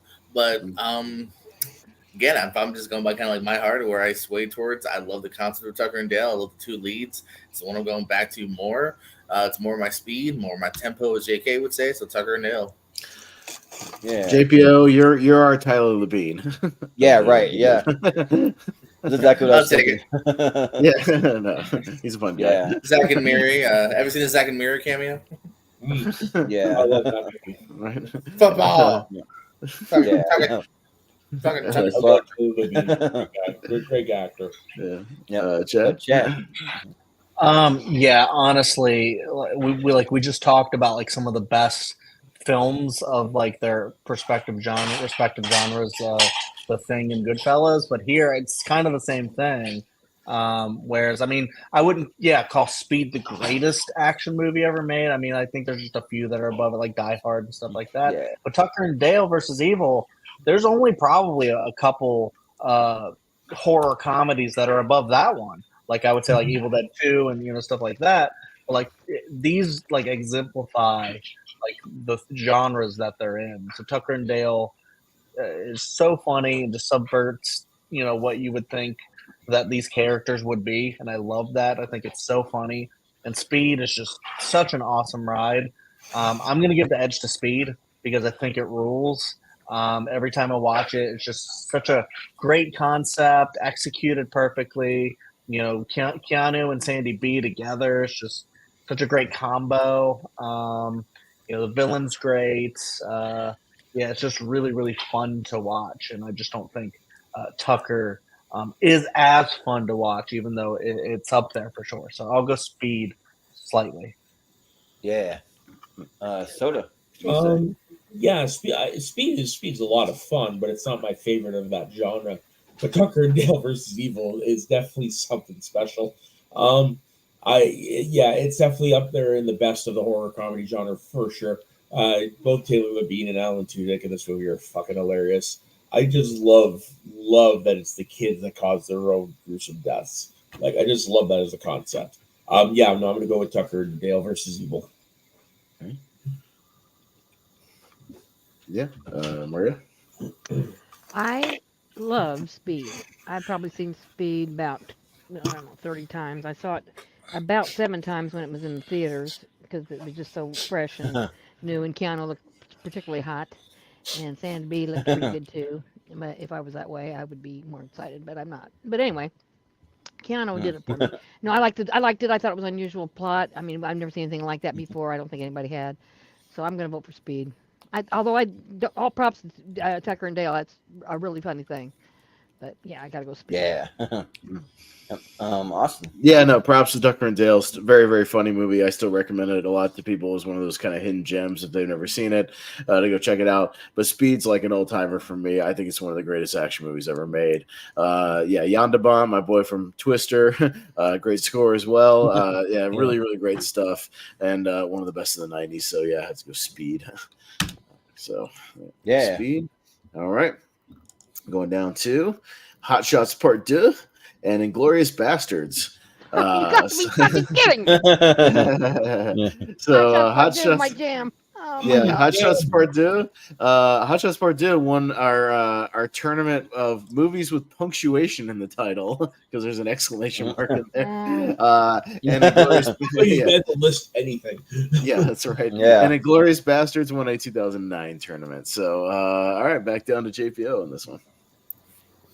I like both Hot Shots a lot. They're fun spoof movies here. This might even be the better of the two, but I also love Inglourious Bastards. Tarantino's not made a bad film. This might be right in my top 3, top 2, depending on my mood of the day. So, yeah, I think it's a fantastic film here that I go back to a decent amount. So, Inglourious Bastards. All right. Yeah. Chad, what do you say? The Hot Shots are ones that I really need to get around to because I love like those types of like parody movies, especially like Airplane and stuff like that. I don't think many movies though can really compete with Inglourious Bastards. I think there are some on the list that we've seen so far that might be able to, but Inglourious Bastards I think is just so good.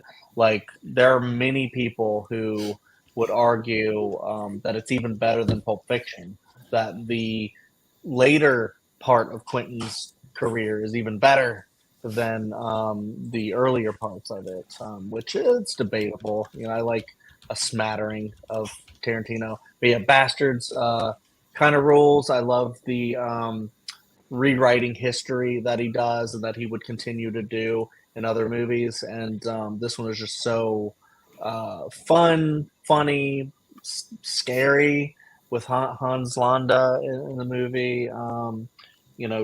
Choking that woman and all that stuff. It's just like what a great character and performance. I love Brad Pitt in the movie.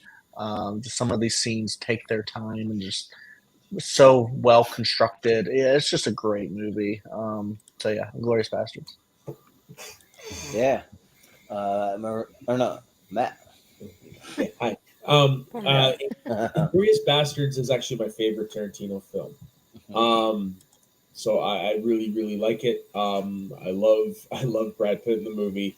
My introduction to Christoph Waltz, love that man. But Hot Shots Part 2, as well as Hot Shots, I grew up with. I've been watching those since I was a kid. I adore those movies to death. So I'm going to go with Hot Shots. Yeah. Maria. Time is 5:02, and it's time for Kind of a Drag by the Money Jams. It hits the ground. I love that. I love Inglourious Bastards is my favorite Tarantino, I think. It's right up there with Hateful Eight. Pulp Fiction, of course, was the first one, but still that I really loved. But yeah, Inglourious Bastards is my favorite. God damn it, so's Hot Shots Part 2. I can practically quote every scene in there, my mother and father did Topper. My dog ate them, and stuff like that. Yeah. God darn it. I'm gonna go for Hot Shots. I'm gonna go for Hot Shots Part 2. I mean, seriously, we watched that. I probably watched that 50, 60 times. So, yeah. Yeah. Maybe more. Maybe awesome. more over the time. I loved you in Wall Street. Yeah. No, yeah, great stuff. No, I mean, it's funny. No, hearing everybody, high on, Inglourious Bastards. It's in my bottom 3 Tarantino. I think it's good, but it's not one of my favorites of Tarantino. Yeah, not one of the ones I go back to. But God damn it, if I don't go back to Hot Shots Part 2 a lot, it's just so silly. It's so silly and so much fun. And I love those like early 90s, late 80s like spoof movies. They're just right up my alley. Just such silly, goofy nonsense, and it's great just to kick back and have a good time with. So I'll go Hot Shots Part 2 on this one. I'll kill you until you die from it. Yeah. Yeah, like this one's tough because Hot Shots is just like one of the best spoof comedies out there, and especially like Lloyd Bridges in it. Like he's just so good. He's really good at like doing that kind of deadpan humor stuff. And and then for some reason I just like Ryan Stiles when he pops up doing weirdos like stuff randomly in the movie too. He's like does somewhere he's like making horse noises or like something weird. But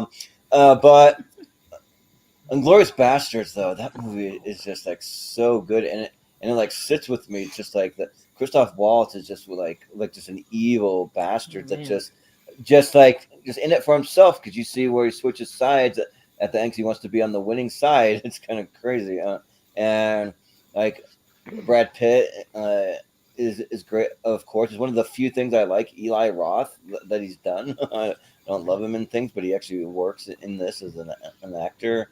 Daniel Bruhl, Michael Fassbender. I mean, I think that it's just really, really good. And I haven't ranked Quentin Tarantino, but it's somewhere in the middle for me, But I'll still give it to Inglourious Basterds.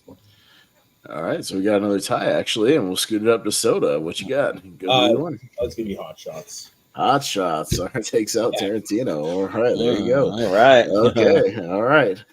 All right. Going down to They Live and Hell or High Water.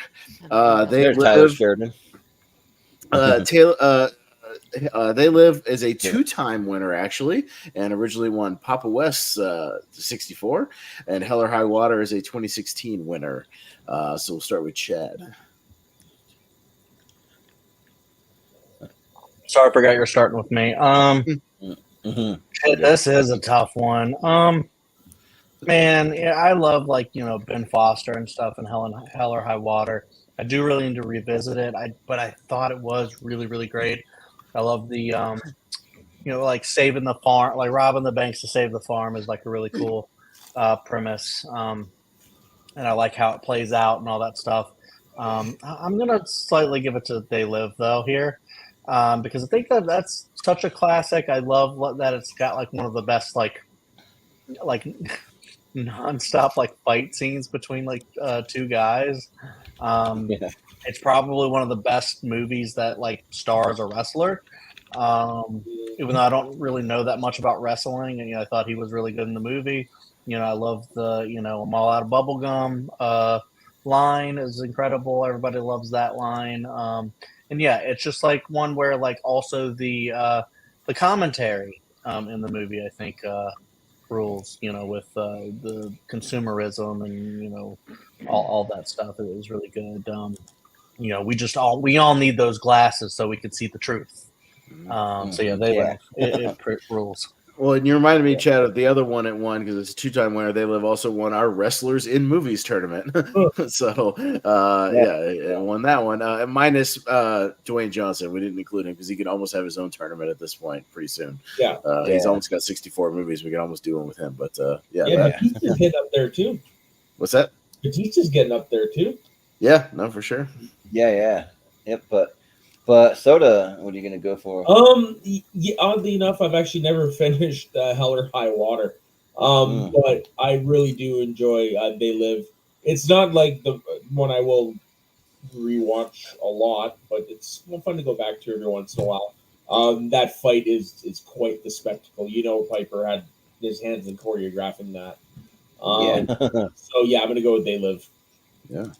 Yeah. Maria. Got to go with Hell or High Water. I love that movie. I've seen that a bunch of times.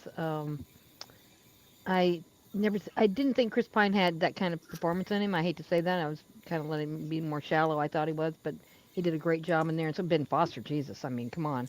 And of course, Jeff Bridges is a little over the top, but he's still good. And the poor guy, poor other law enforcement officer, whose name I don't remember. I think it's just a masterpiece. I love it. I don't know anything about They Live, really, but I would always vote for Hell or High Water. Mm-hmm.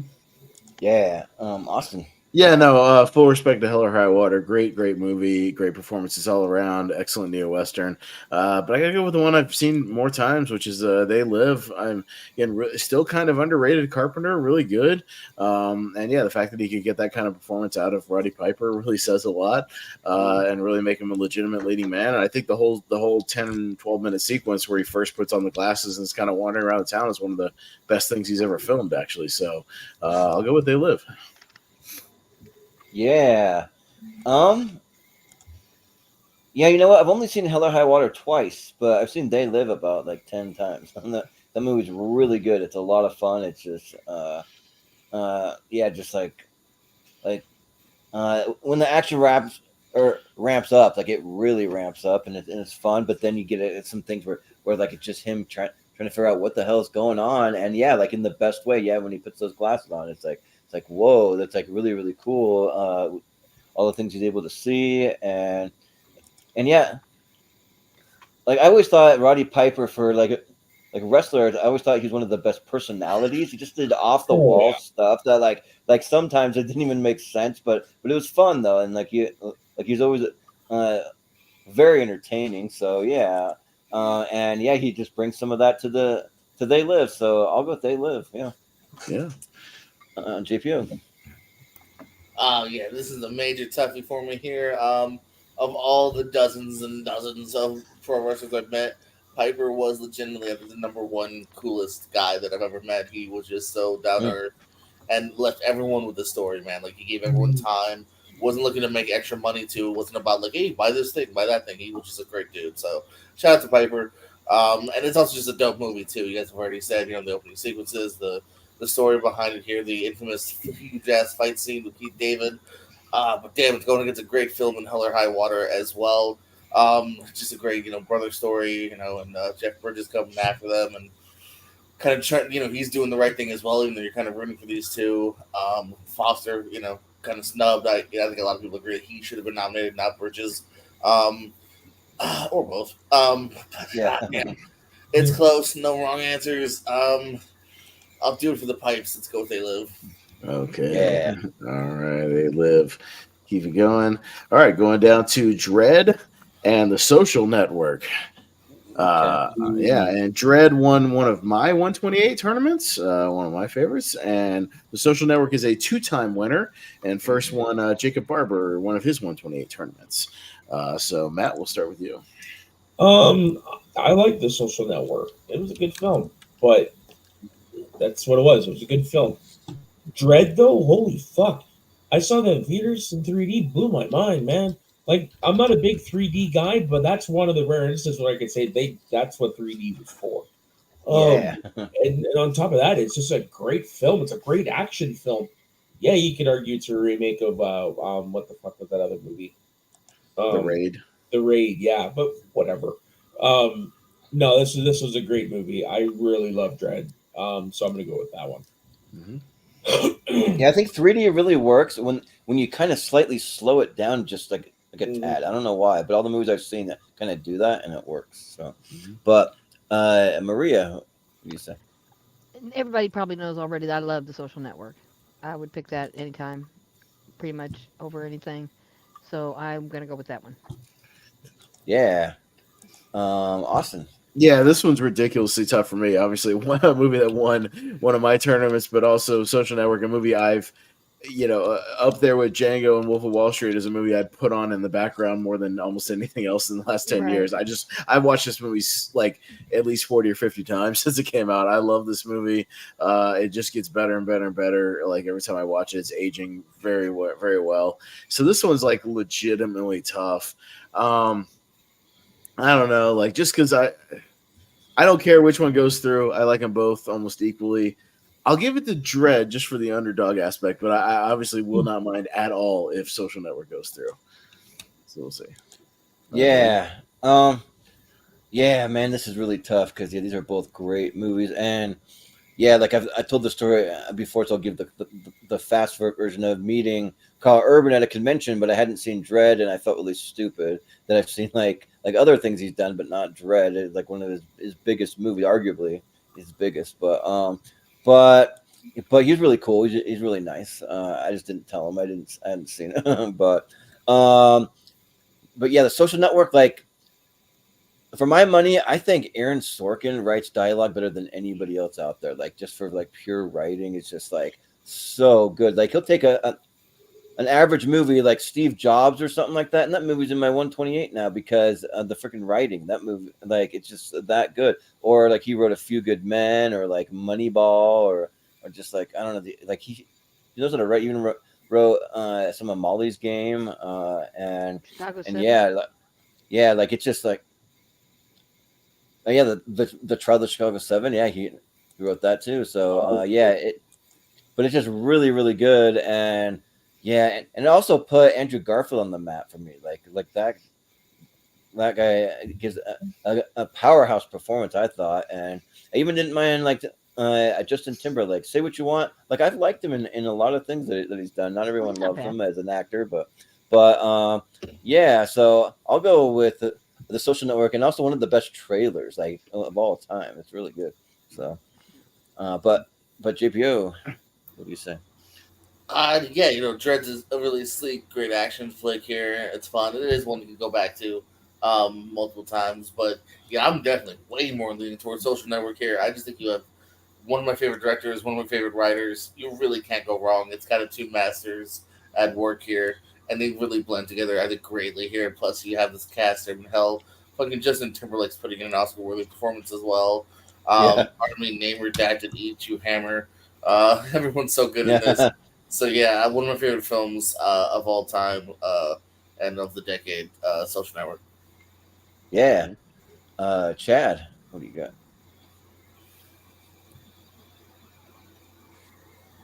Okay, can you guys hear me? Yeah. Yep. Yeah. Nope. I don't know what the hell happened. Yeah, we hear you. Don't listen to JPO. Yeah, this one's actually not close for me. I'm Social Network all the way. I've heard the love for Dread, but that's one of the big movies that I just like. I don't understand the love for it. Like, the last time I watched it was the time where I'm like, all right, everyone loves this movie. I saw it, didn't really care for it. I'm gonna revisit it and be like, all right, I'm gonna be wrong, and I'm gonna be like, this movie's gonna be great.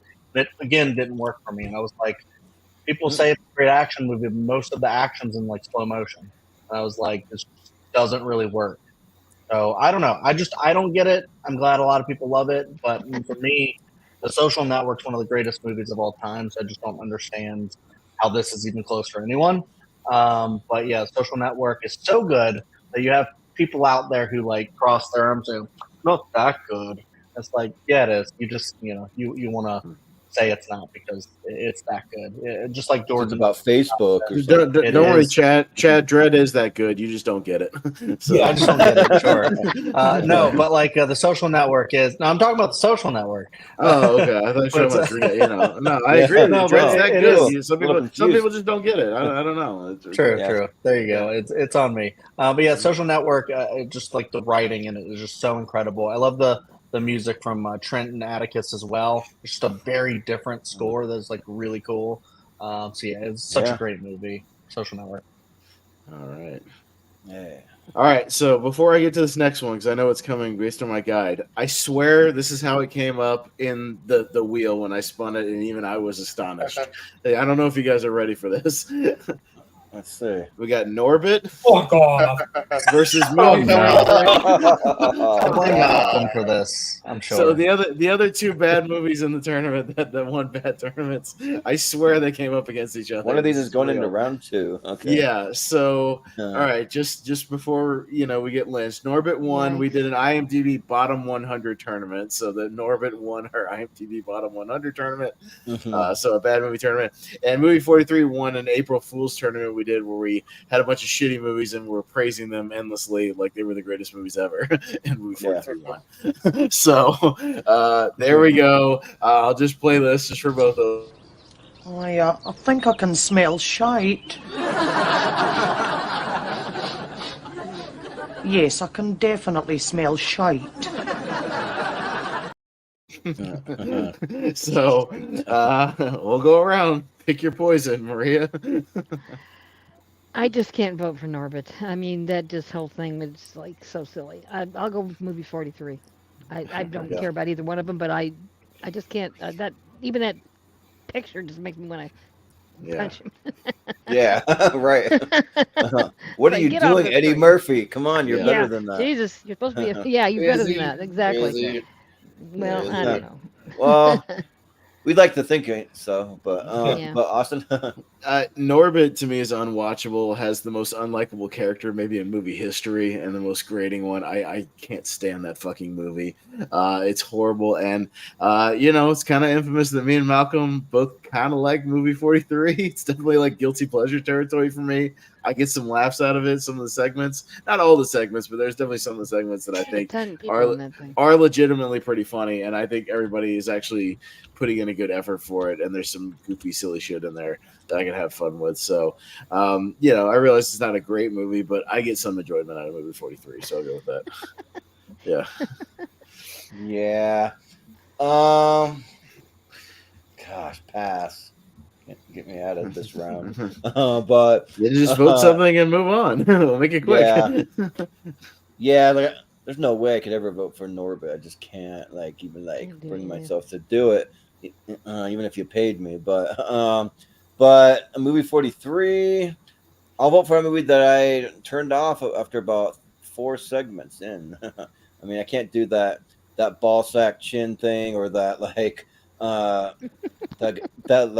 that weird leprechaun trapped in the basement thing. I'm just like, no, not for me. So I'll go, but I'll still go movie 43 because Norbit's just got to be like maybe the Creepy. worst movie ever made. I don't know. I haven't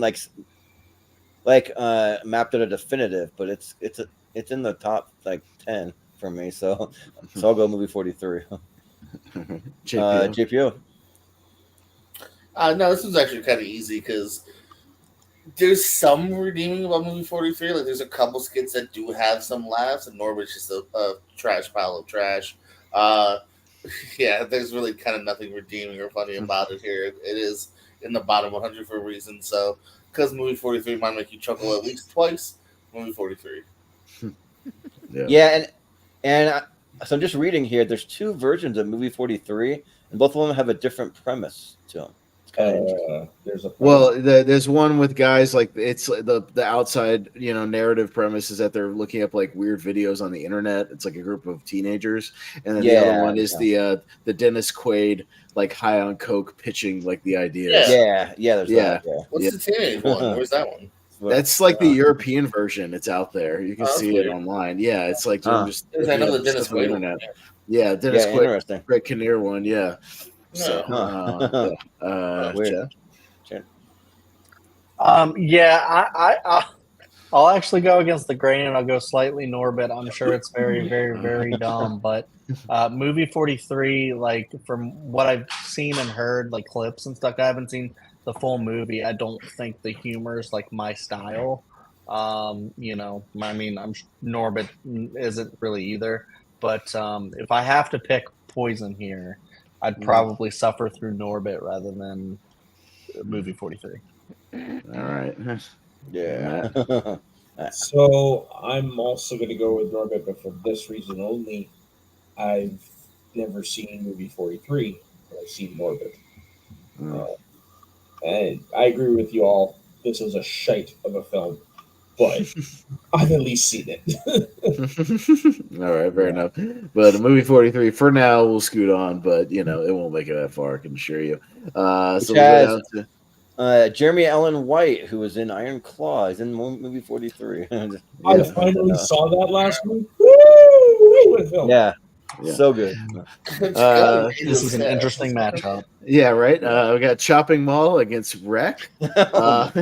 So Chopping Mall, astonishingly, won another one of my 128 tournaments. There was full on anarchy that night, and it took home the gold. I think it was in a part 2, so it really did wasn't the championship or anything. They just people having some fun. And then Wreck won our found footage tournament, the Spanish movie there. So I'm up first, yay! No, obviously, yeah, I love Chopping Mall. I put it in my 128. Just a really great, fun 78-minute horror movie that just is total 80s. It's a blast. It's so much fun. It has everything you want. It's got explosions. It's got them arming up in a gun store. It's got boobies. It's got killer robots. Great score. There's everything you want in a 78-minute horror movie. It's awesome. And Wreck's good too. I mean, it's much better than Quarantine. And it's a great movie. But, it's in my list, so I'll go Chopping Mall. Jordan? Yeah.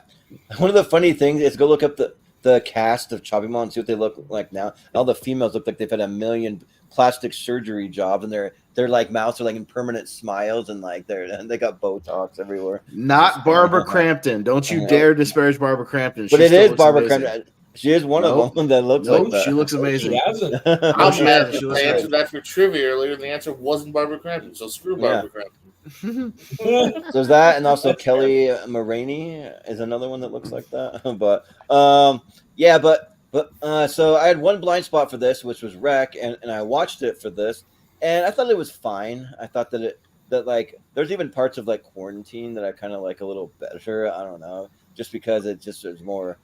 It's more like easier to digest, I guess. But I mean, Wreck is still good. I mean, but I mean, it just didn't really do anything that like blew me away. But Chopping Mall, I thought was great. It was a lot of fun. Like it just yeah, kind of like you always say, Austin. Like it gets in, it gets out. It's got a quick run time, and it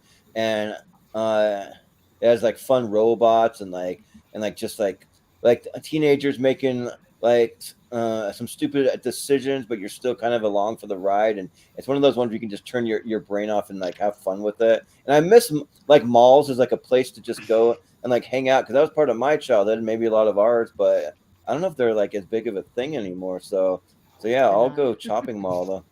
Mhm. Like only if you go to like the Mall of America or there's a big one somewhere in big like that. Ours is dead. like Ours is, like it New should be shut Jersey down. has a huge mall, something like that. But yeah, but JPO.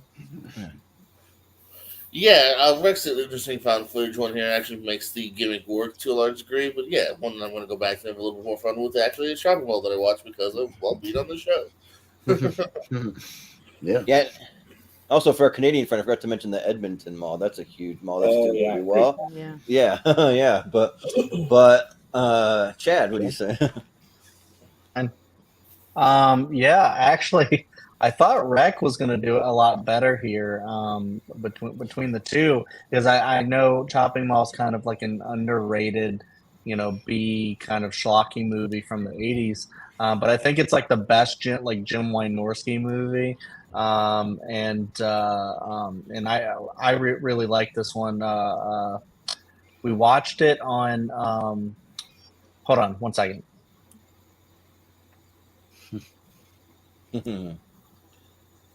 Okay, so we watched it on Shudder with that Bob guy.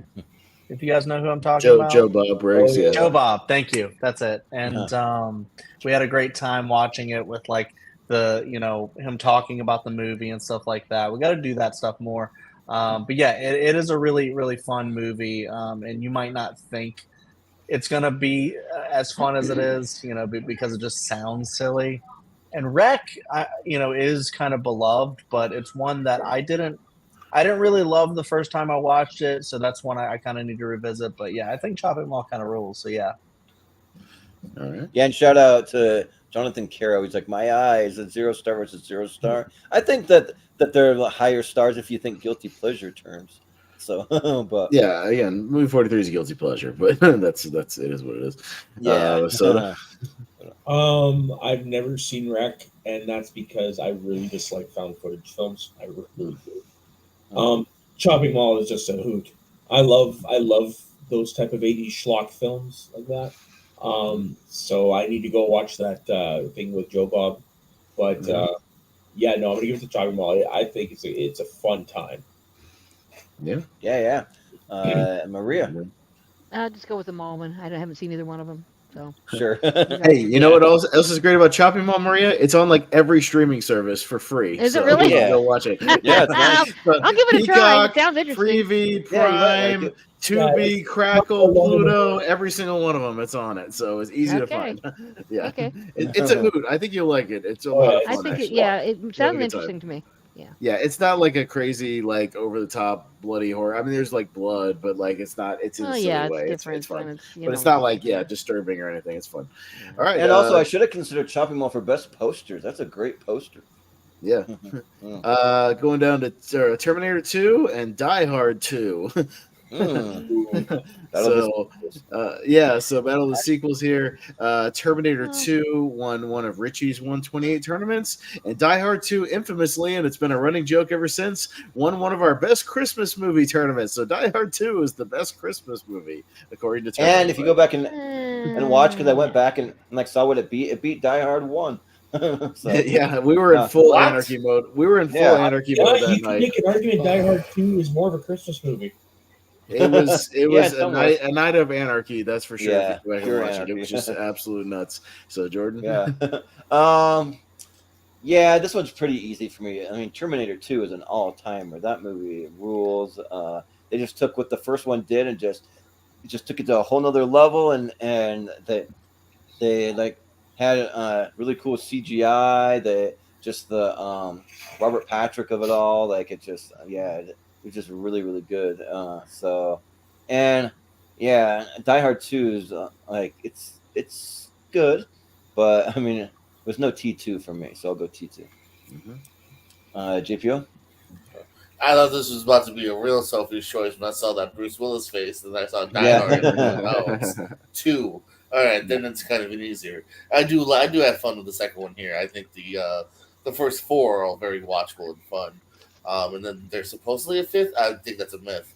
But Terminator 2 is, again, if you go to a recent countdown with me and Pez, that is one of the greatest action flicks of all time. Arguably top 5, top 1 if you want to. I've loved it ever since I was a kid.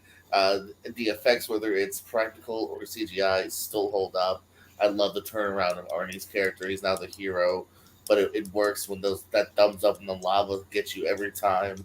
Linda Hamilton is such a badass. I mean, Robert Patrick is fantastic too. Have you seen this? Everything just works there. So yeah, T2 for sure. Yeah. Die Hard has 1, but it didn't make the 128. It was the number 147 on my list, so not quite there. It'll be in the next grouping whenever we get there eventually.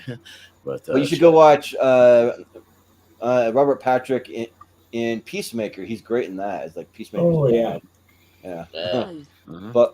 But Chad. Also, everybody loves them in X-Files, right? No, so much. T2 versus D2. Well, not D2. I guess that's another. No, that's another movie. That's a different movie.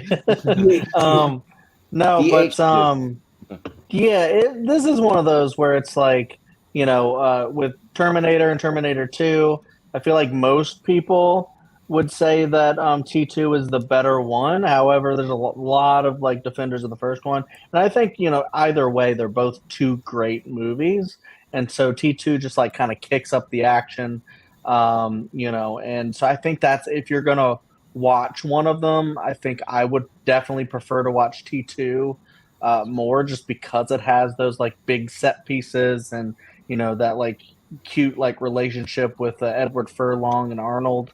I think is really great, with the thumbs up at the end and stuff. And then everything JPO said about it too is just, really great. But yeah, Die Hard 2 it's been a while since I've watched it. I really do like it, but it is basically just the same movie in an airport. Although, I like Home Alone or Home Alone 2. So it can be done well. And I think it is done well with Die Hard 2. It's just not. It doesn't hit the same heights as T2. So I'll go T2. Mm-hmm. Yeah, I've been staring at your screen too long, Chad. You're getting me motion sickness. The whole thing's like, ooh. It's fine though. I like to rock. You keep doing it if you want. I don't care. I'm not telling you not to do it. So, but Soda, what do you say? Yeah, Die Hard 2 is a serviceable sequel. And I'm actually in the camp that yes, it is more of a Christmas movie than the first Die Hard, but that's neither here nor there. Yeah. But Terminator 2, though, you're right. It's one of the greatest action films of all time. I'm one where I prefer the first one. However, I recognize Terminator 2's place in history. It has to move forward. Yeah. Maria. Yeah, Terminator 2. I mean, I love Die Hard, and I watched that one. The Colonel, whatever's, exercising naked in the beginning. That's the highlight for the girls. And and it's good. There's no doubt about it. But Terminator 2 is just off the charts. I mean, nothing can compare to that. So, Terminator 2 for me, please. Yeah. Yep. Austin. No, I'm saying, Terminator 2, but I'm with Soda. I'm in that camp where I like the first one slightly over the second one, but it's no disparaging the second one. The second one still rules. That movie's amazing. So, yeah, I mean, it's one of the great double features ever with 1 and 2. But, yeah, I do like 90s Rennie Harlan, but it can't hold a candle with T2. So there you go. Yeah. All right, so scrolling down to Kick-Ass, more Matthew Vaughn, and The Truman Show. So JPO, we're back to by the way, Kick-Ass won 2010 tournament, and Truman Show is a 3-time tournament fight winner. It is a powerhouse, and first one Steven Shepard 64. So JPO. Hey, we got Kick-Ass versus what would be a Kick-Ass alumni and Jim Carrey for the sequel. Yeah. I like that first Kick-Ass a lot here. It's a great R-rated comic book film here. It pokes fun at some of the tropes here. Gets introduction to Cage's character, of course, Hit Girl as well. Place is kind of perfect as the, would be the Red Mist later on, the motherfucker. But yeah, Truman Show I think is also kind of ahead of its time. About reality TV, about just following what your passions are. Jim Carrey's fantastic. This is his first of several huge Oscar snubs. It's one I go back to. I love the ending. I love everything about it. Truman Show. Yeah. Chad, what do you got? Yeah, I love Truman Show. I think it's better than Eternal Sunshine. I'm just kidding. I just wanted to make JPO mad. No, no, seriously. Kick-Ass is a good movie, I think, but I'm not sure if it holds up. From I think it's like a of its time kind of movie. But I think Truman Show is one that will stand the test of time. So it's like one of those where Kick-Ass is fun, but Truman Show I think is just a great movie. I agree with JPO about Jim Carrey having one of those performances that's just incredible. And you want to, it's one that where it's kind of weird that it hasn't been remade, but I'm glad that it hasn't been. But yeah, Truman Show's incredible, so I'll go that. Mm-hmm. Yeah, I mean, there's a lot you could do if you give it a modern update, but Soda, what do you say? Yeah, I'm gonna go with the Truman Show on this, but it's not by much. I really like Kick-Ass. It's one of my favorite movies, but there's just something about the Truman Show though.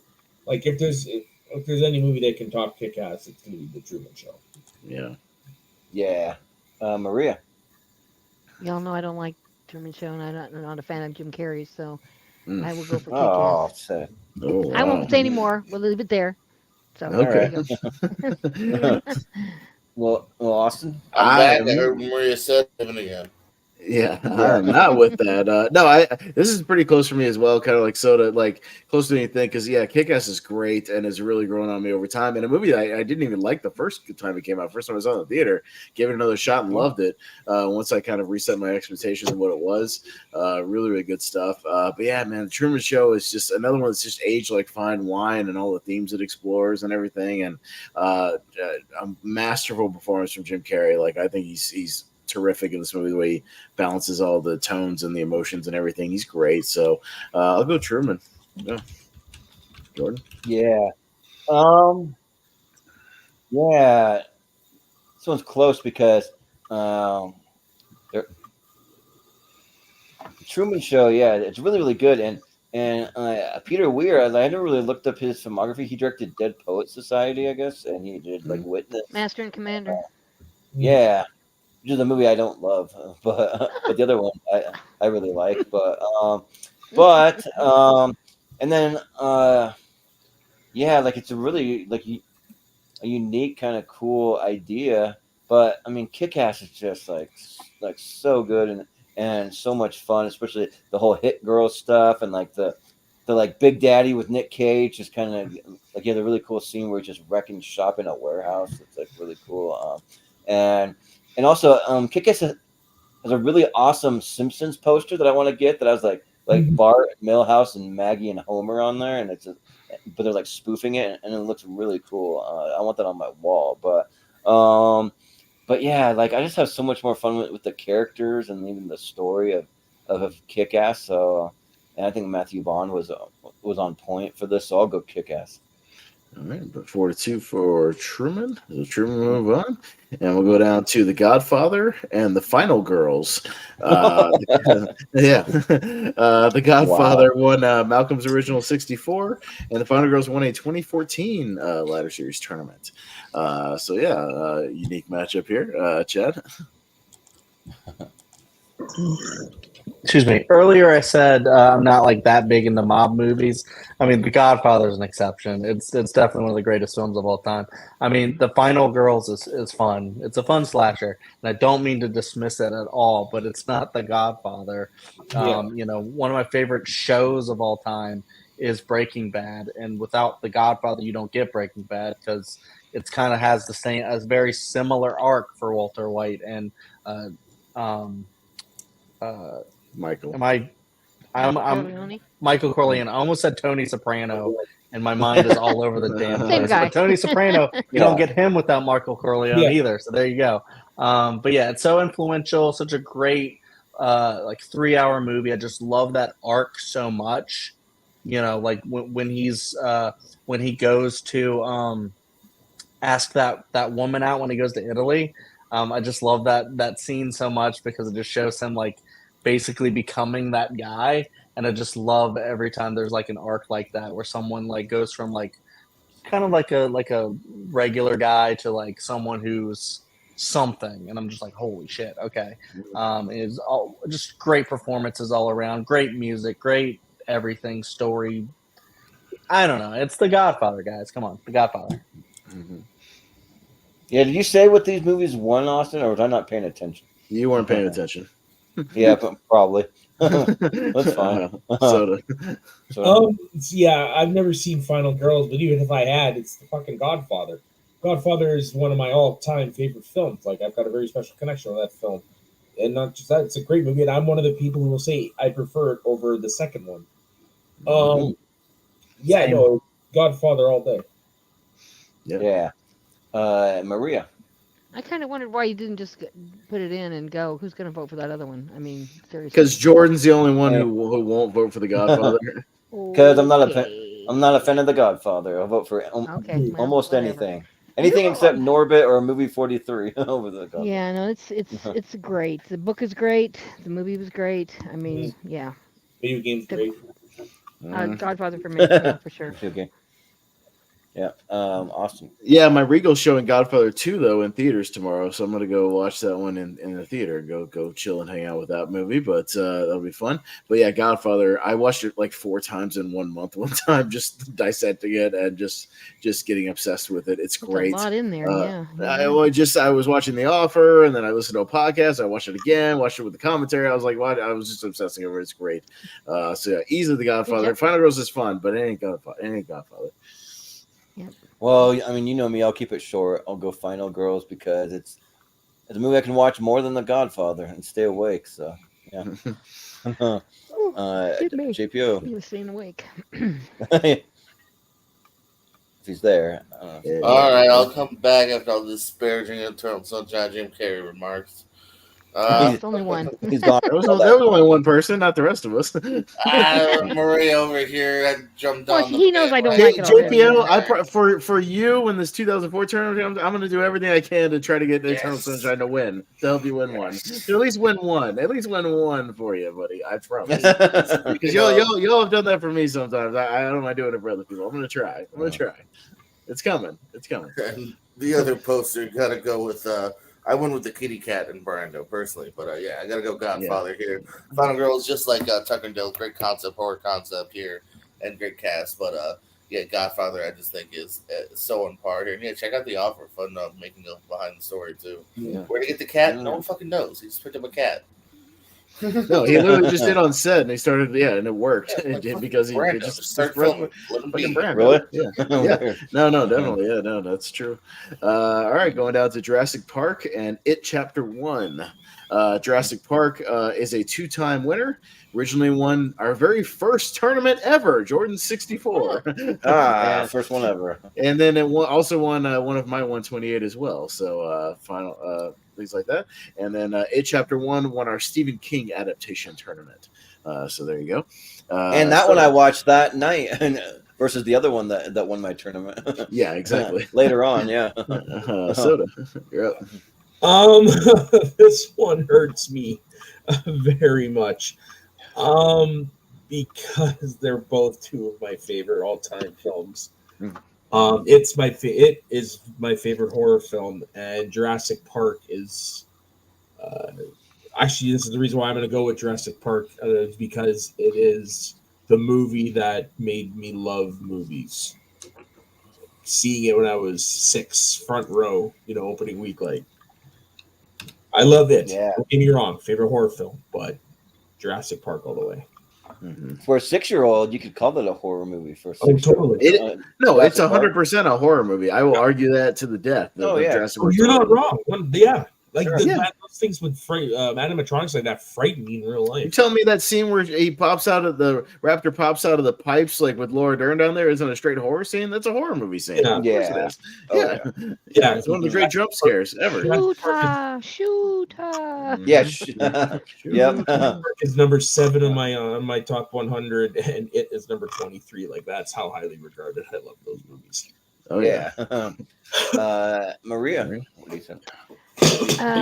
It's good, for people like that kind of stuff. But Jurassic Park, come on, broke the mold. I mean, let's just say it. I mean, stop action before that and afterwards now CGI. Jurassic Park all day. I love that movie. Yeah. Austin. No, yeah, much love to Chapter 1. It's a great adaptation. I had a lot of fun. Great theater experience that first night. I've been at a packed IMAX theater watching that movie. Everybody having a blast. But yeah, Jurassic Park, I've watched over and over and over again, and I know that movie front to back. I've told the story real quick, but when me and my mom went to watch it at an outdoor screening, and they had a horrible sound system, so I just recited the entire movie to her from memory. So, pretty much every line. That's how much I'd seen it before. And yeah, that's another go-to one, Jordan. How you talked about Twister, like a great one to put on. Put on the T-Rex scene from Jurassic Park, the test sound system, and it works beautifully. So, Jurassic Park. Yeah. Jurassic Park number 3 on my all-time list. That's how high that movie is for me. Like, this movie is like amazing. And I want to try to get more figures from Jurassic Park. I only have one. I have Dr. Ian Malcolm, so he's there with his shirt kind of button, like undone a little. But so, and if you notice the gray hair, it's definitely from Jurassic World, probably. But it's fine. Ooh, nice. That's awesome. But I used to have a lot of those dinosaurs where you like move the arms and legs and they make sounds and stuff. So, and I think it is a really great movie. These are both infamously like 2 amazing theater experiences for me because I remember seeing it when I was like I think I was like 8 or 9, something like that, and I sing it in a tiny little 1-screen theater and I'm seeing it once and then going the next day without telling my parents, just leaving in the middle of the day, and they had no idea where I was, and they're like freaking out, like where'd our kid go?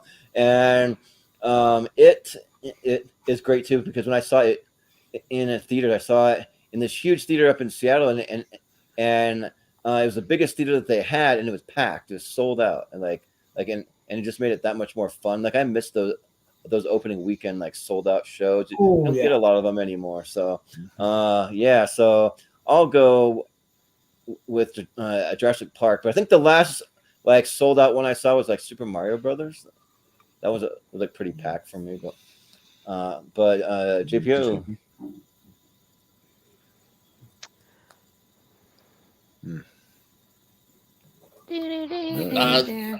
Good round. I love it, and it got really excited for the second one. But yeah, Jurassic Park is just peak cinema. Whether you started with your 3, if you saw it yesterday, 33 here. So gotta go JP, baby.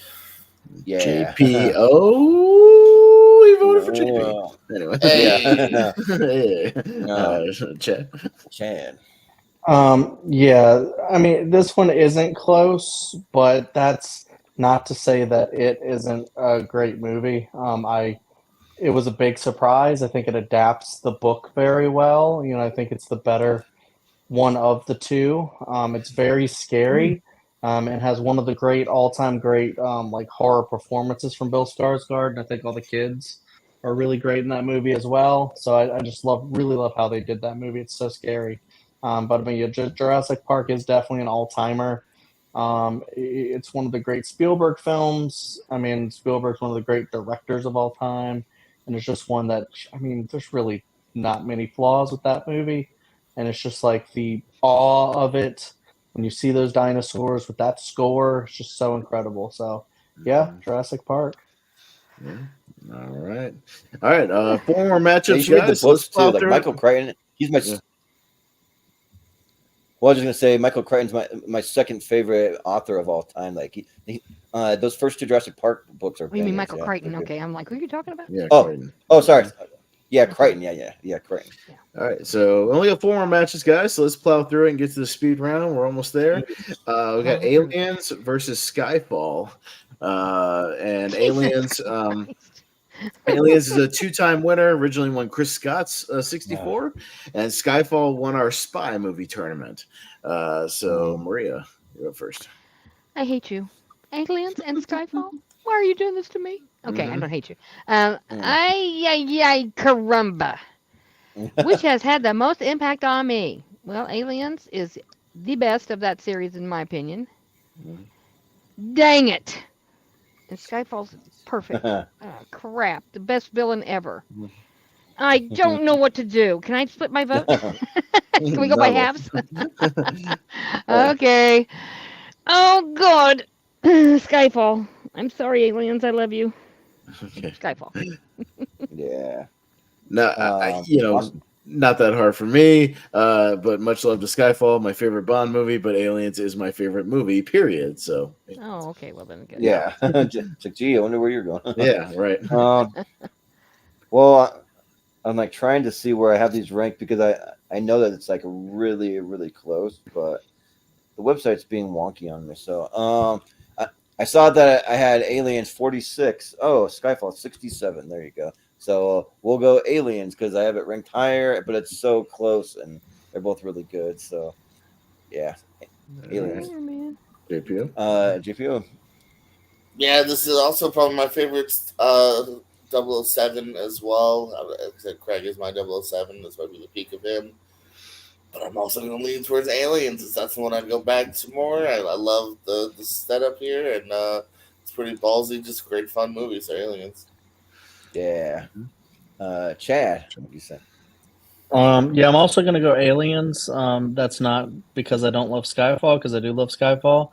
I mean, I prefer Casino Royale overall, but I think Skyfall is a great follow-up to that. But yeah, Aliens is one of those movies where, the first movie's like perfect, and then the sequel's kind of perfect. And they're both done by two really good filmmakers. So, it's a weird kind of anomaly there. The story with him drawing the dollar sign through the S or whatever. But yeah, I love the relationship between Ripley and Newt, and that end sequence is really great, with her in the mech suit. Stay away from me, bitch. And then I love the arc that she has. From like the first one to the second one about her like prejudice against androids, and I think that's like a really cool thing that happens with that movie. So yeah, aliens rules. Aliens. Yeah. Yeah. Soda. Soda. No, I'm with everybody. Skyfall is my favorite of the Bond films, but Aliens is something special. Like, it's my favorite of the series. It's got a lot of great lines, great characters, just a great action movie in general.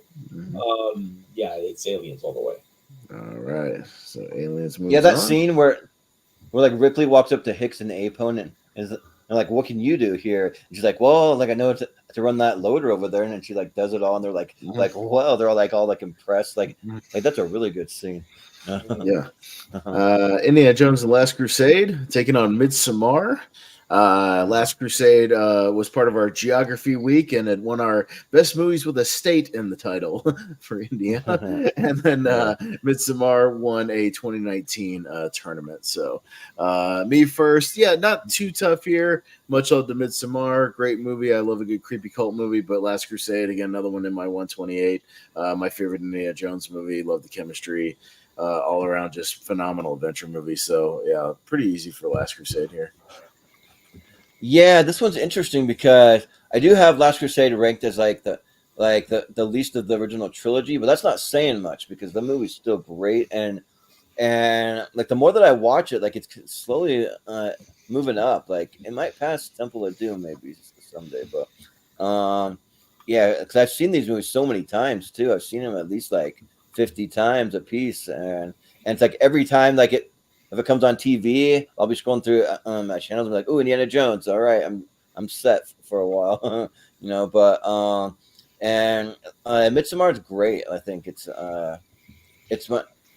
my favorite Ari Aster movie so far. Like I really like the creepy cult stuff. It's like really, really good. A lot of subtle like little things in there. You watch people's facial expressions and like things that are happening in the background and like what the symbolism means and stuff. But I still got to give it to Indy here. It'll be Last Crusade. Yeah. All right, But JPO. GPU. Yeah, I like Midsommar, but I do feel the length here. I'm more of a hereditary guy, so yeah, I'm gonna go indie here. It's one to go back to more and have more fun with. All right. Yeah. Chad, what do you say? Yeah, thank you, JP. I'm also like far more Hereditary guy. I think that Hereditary movie's going to rules. kind of stand the test of time as one of the great like original movies that just came out and just like holy shit. It's probably like the best like horror movie of the decade or whatever. Midsommar's good, but like I just have like so many problems with it. You know, so it's just one of those where I just I'm like the fight with opposite. it a lot. Yeah, but That's fine. There are a lot of people who love Midsommar, and I understand. There's a lot of great like performances in it, and it is beautifully shot. There is a lot to like about it, but I just have some issues with it. And The Last Crusade, actually, you know, after watching the series a few times, has become my favorite Indiana Jones movie. I just love the father son stuff, and I just love that kind of like story overall. Really. So, you know, it is close with Raiders, but like, I think Last Crusade rules. So I'm gonna go that one. Mm-hmm. Yeah. So yeah. Um, Soda. even if I'd seen Midsommar, it wouldn't beat my fifth favorite film of all time, Indiana Jones. yeah. Maria. Indiana Jones. all the Okay, way. sure, yeah. That's Maria. that's actually my favorite of the three. Yep. All Or, right. well, So I know there's five. That's Yeah. my favorite of the three that I recognize. Yeah. Yeah, the three original. Yeah. all right. So Indiana Jones will take that one. All right. Final two. Final little bracket here. Got Spider-Man 2 and Gremlins. For here, Spider-Man 2 won one of Brian Nussbaum's 128s, and Gremlins won a horror versus match with myself and Andres Gallegos' favorite horror movies up against each other. So I won that one. So we will go to Jordan up first. Yeah, like I'm a Spider-Man guy. Like especially Spider-Man 2. That's arguably the best Spider-Man movie that's ever been made. I mean, I kind of go back and forth between Spider-Man 2 and No Way Home. I think that they're both great. And Gremlins is good. Like I really like Joe Dante as a director, and the theme song for both of these really are pretty iconic. But the Gremlins one just slaps. Like it's just really good. But I think overall though, like I'm always gonna go back to Spider-Man 2 way more. So I'll go Spider-Man 2. Mm-hmm. JPO. Yeah. Anyone's not surprised that we haven't had like a third Gremlins yet. I feel like it's overdue for like a sequel. Yeah, I feel like I feel like it's always one of those ones like in development, quote unquote. Yeah. You know, like it's like always tooling around, like you Okay, know, and we're in that mode of like Ghostbusters and Beverly Hills Yeah. Ninja, or not Ninja, Beverly Hills Yeah, Cop. right. Like I The feel like we're getting animated some series on HBO. I don't know if it's any good. I haven't seen it. But. Uh-huh. It looks like cheap animations. I don't know if Uh-huh. like a full blown movie.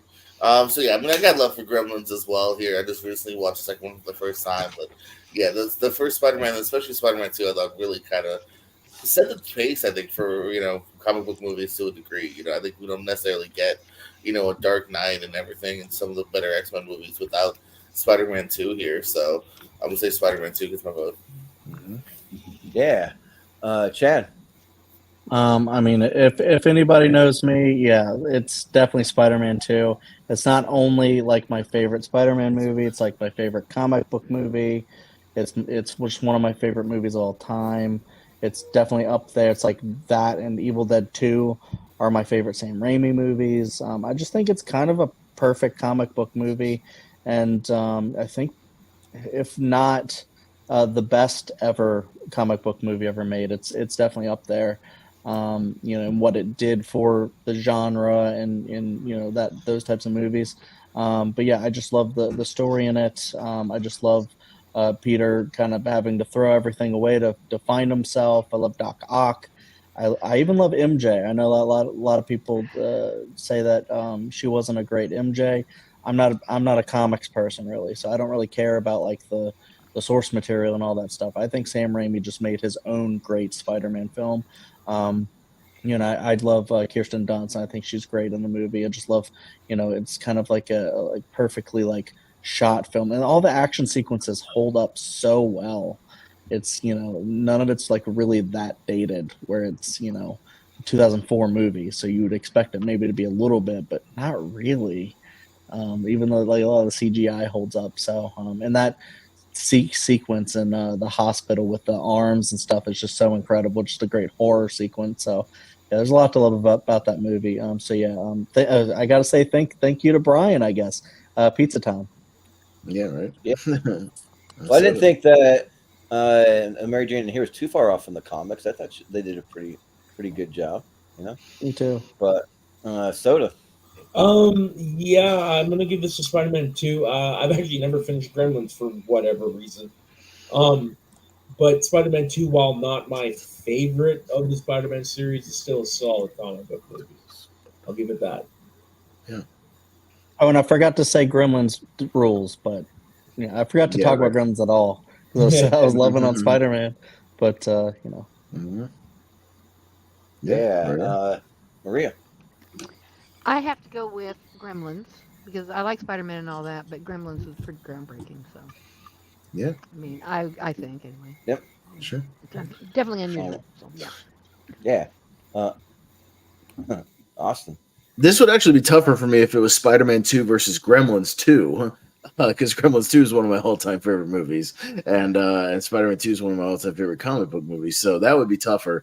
But because it's just the first one, I'll go Spider-Man 2.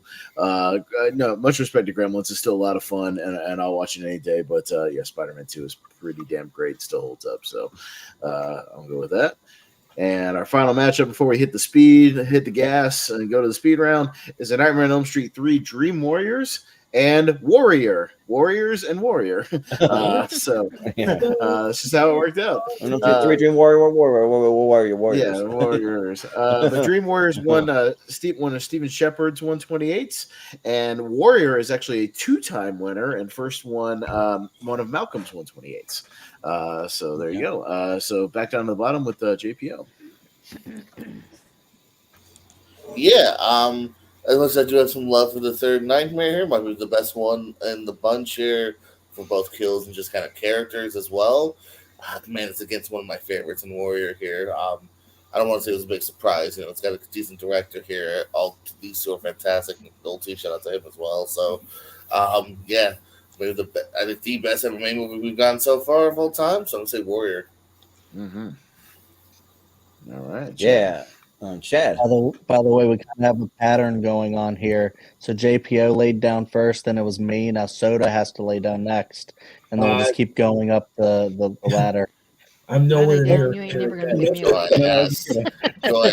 Yeah, actually talking about the matchup here. Yeah, I have seen both of these movies now. It's been a long time. We can't lay down until we hit the 2.5 hour mark. We're 3 minutes away. Yeah. So. Fair. 3 minutes, It's there was a long period where I just hadn't seen Warrior, and then I finally got around to it, and I really did like it. I thought it was a really great story about like brothers and stuff like that. I felt like some parts of it were a little bit like cheesy in a way, but it's one where it's really beloved, and by the end, I can totally see why. And A Nightmare on Elm Street 3, I've never said is one of my favorites. Like, I'll always put the original, I'll always put New Nightmare above it, stuff like that. But if I have to fight between these two in my head, I need to see Warrior probably another time to really see if I like that one a lot or if I just like it fine enough. So I'll go Nightmare 3 because I do think it also gave me the title of one of the shows that I do all the time, Welcome to Primetime. So Mhm. I'll go Nightmare 3 because I think it's really fun. Yeah. Soda. Yeah. Yeah, no brainer for Yes, sir. me. Nightmare on Elm Street 3 is in my top 50. Warrior's a good movie. Don't get me wrong, but yeah, Nightmare on Elm Street 3, love it. Second favorite, top like I said, top 50. Second favorite horror film of all time. Plus Dawkins' Dream Warriors. Like, come on. Mm-hmm. Yep. Yeah. Maria. Nightmare 3. I'll just be quick. No, that's fair. No, thank you. That's fine. Yeah, no, it's funny. I'm also gonna go with Nightmare 3. It's one of my favorite horror movies of all time. It was in my favorite 32 when me and Andres faced off. Great balance of comedic Freddy and scary Freddy. I think a pretty perfect balance. It's my boy Chuck Russell who directed this and then went on to direct the Blob remake, which is also awesome. And great stuff. A little bit Frank Darabont kind of co-wrote the script as well. So really good stuff overall. So I'll go Nightmare. George? Yeah, for me, it's actually pretty easy the other way. Like Warrior rules, like Warriors, like so good, and Gavin O'Connor, he did a great job, and Joel Edgerton. If I were to remake a list, I put one out about like 6 months ago of like all my favorite actors. Like I kind of like ranked them all, but if I were to redo it, probably Joel Edgerton might make that list. Like he's really good. I love him in the Obi-Wan series. I love him in this. I love him in just anything that he pops up in, really. But yeah. So and then going up against Tom Hardy, like I think that's really good. So yeah, I'll go Warrior. All right, but maybe a bit of an upset here. Dream Warriors takes that one 4-2. Yeah. All right. So, all right, guys. So I know some of those were tough, but it's only going to get tougher and under the gun. So you're going to have to make quick, really tough decisions here with all these bangers going through. So let's hit it. Now, is there anyone out there who wants to go fast? Anybody? I want to go fast. Hey, get him a suit. Hurry up, make it happen. Let's go. Hustle up. All right. So, all right. Now, what we're going to do here is just letting you guys know the winners of these next matchups here. We'll move on to the Sweet 16, and then we'll also move on to Friday's tournament. So I'll be writing them down as we get some winners here. So they will have a second chance on Friday. But yeah, a lot of these movies, great movies, are going to get knocked out right here and there and won't make it to Friday. So we'll see what happens. But speed round, 10 seconds or less. Go with your gut. All right, I know it's going to be tough, but let's get it going. So we're going to start off hot. Chad, The Fly versus Pulp Fiction. Pulp Fiction. Pulp Fiction. All right. Soda. Pulp Fiction. Pulp Fiction. Maria. Pulp Fiction. I'll go The Fly. Awesome. Jordan. I'll go Pulp Fiction. JPO. JPO. Pulp Fiction. Pulp Fiction. All right. And again, Only pardon time I me. like Pulp. Yeah. Fuck out of my OJ. And again, you guys pardon me for about 3 or 4 seconds each one as I jot these in my note app so I can make the bracket for Friday. I like medium pulp. I like a little bit in there. Yeah, Nah, get that fucking pulp out of there. Men in Black versus The Dark Knight. Soda. Dark Knight. Dark Knight. Maria. Dark Knight. Yeah, I'll go Dark Knight. Jordan. Yeah, Dark Knight. All right, JPO. JPO. Yeah, I I like the agree. graphic. Your hand. Dark Knight. All right, and Chad. Dark Knight. Dark Knight with the clean sweep into the 16 there on the Friday. All right, going down to the Terminator and Sicario. Maria. The Terminator. I forgot the first Terminator's in here too. Yeah. Oh yeah, they're both in here. I'll go Terminator. Jordan.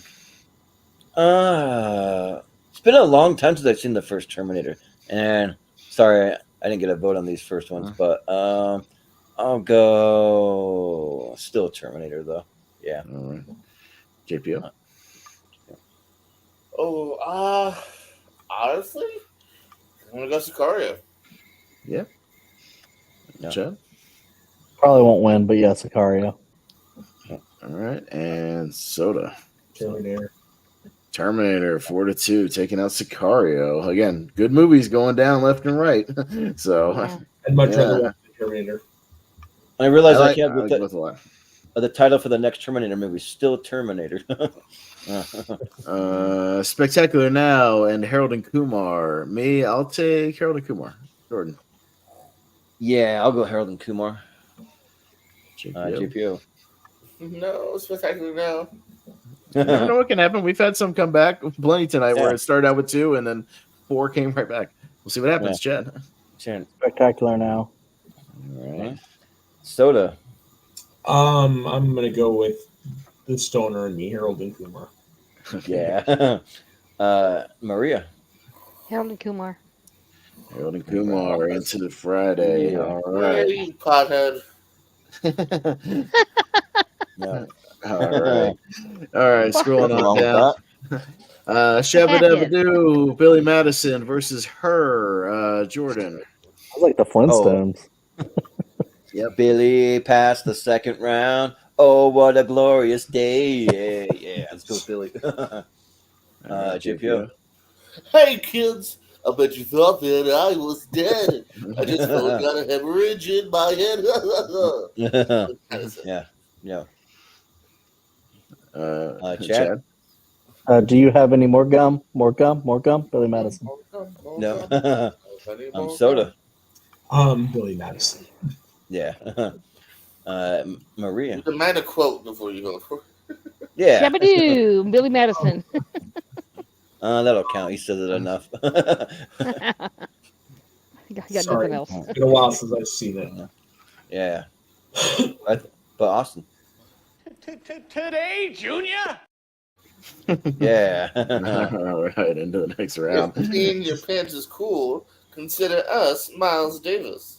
All right. Billy Madison. Every time I hear the stroke, I think of this movie. Yes. Gee, Billy, do I go to hike school? Avengers Endgame and The Wizard of Oz. JPO. Put on your red slippers and vote for Endgame. Yeah. No. You're so clever. This is going to be so silly if that makes it. No, it's The Wizard of Oz, guys. Soda. It's Avengers Endgame. Yeah. Maria. Endgame. Yep. And you guys are crazy. Wizard of Oz. It's so crazy, dude. I don't even know. There's no place like Oh, Endgame. no. No place like Endgame. Let's do it. Endgame rules. No, it doesn't. It's not that good, guys. Way It's more not that memorable. good. No, it's not that good. Good. Couple Wizard is of a good musical that gets dull. What's a crazy You guys are count? living in the I'm present. older. Look at the big picture. Oh, dear All right. God. All right. Tom versus Tom. Cruise versus Cruise. It's All time right. for Ghost Protocol versus Top Gun He's ready for Maverick. Endgame to win this whole tournament. Let's do it. It barely won one tournament originally. Yeah. Uh, Gotta silence the haters. Chad. Starting with me? Yeah. Top Gun Maverick. Okay. Man, Tom Cruise. All right. Saving cinemas. Soda. Top Gun Maverick. Maria. Top Gun Maverick. This one's super close, but I'm gonna go Top Gun Maverick. And I think I'll go Ghost Protocol.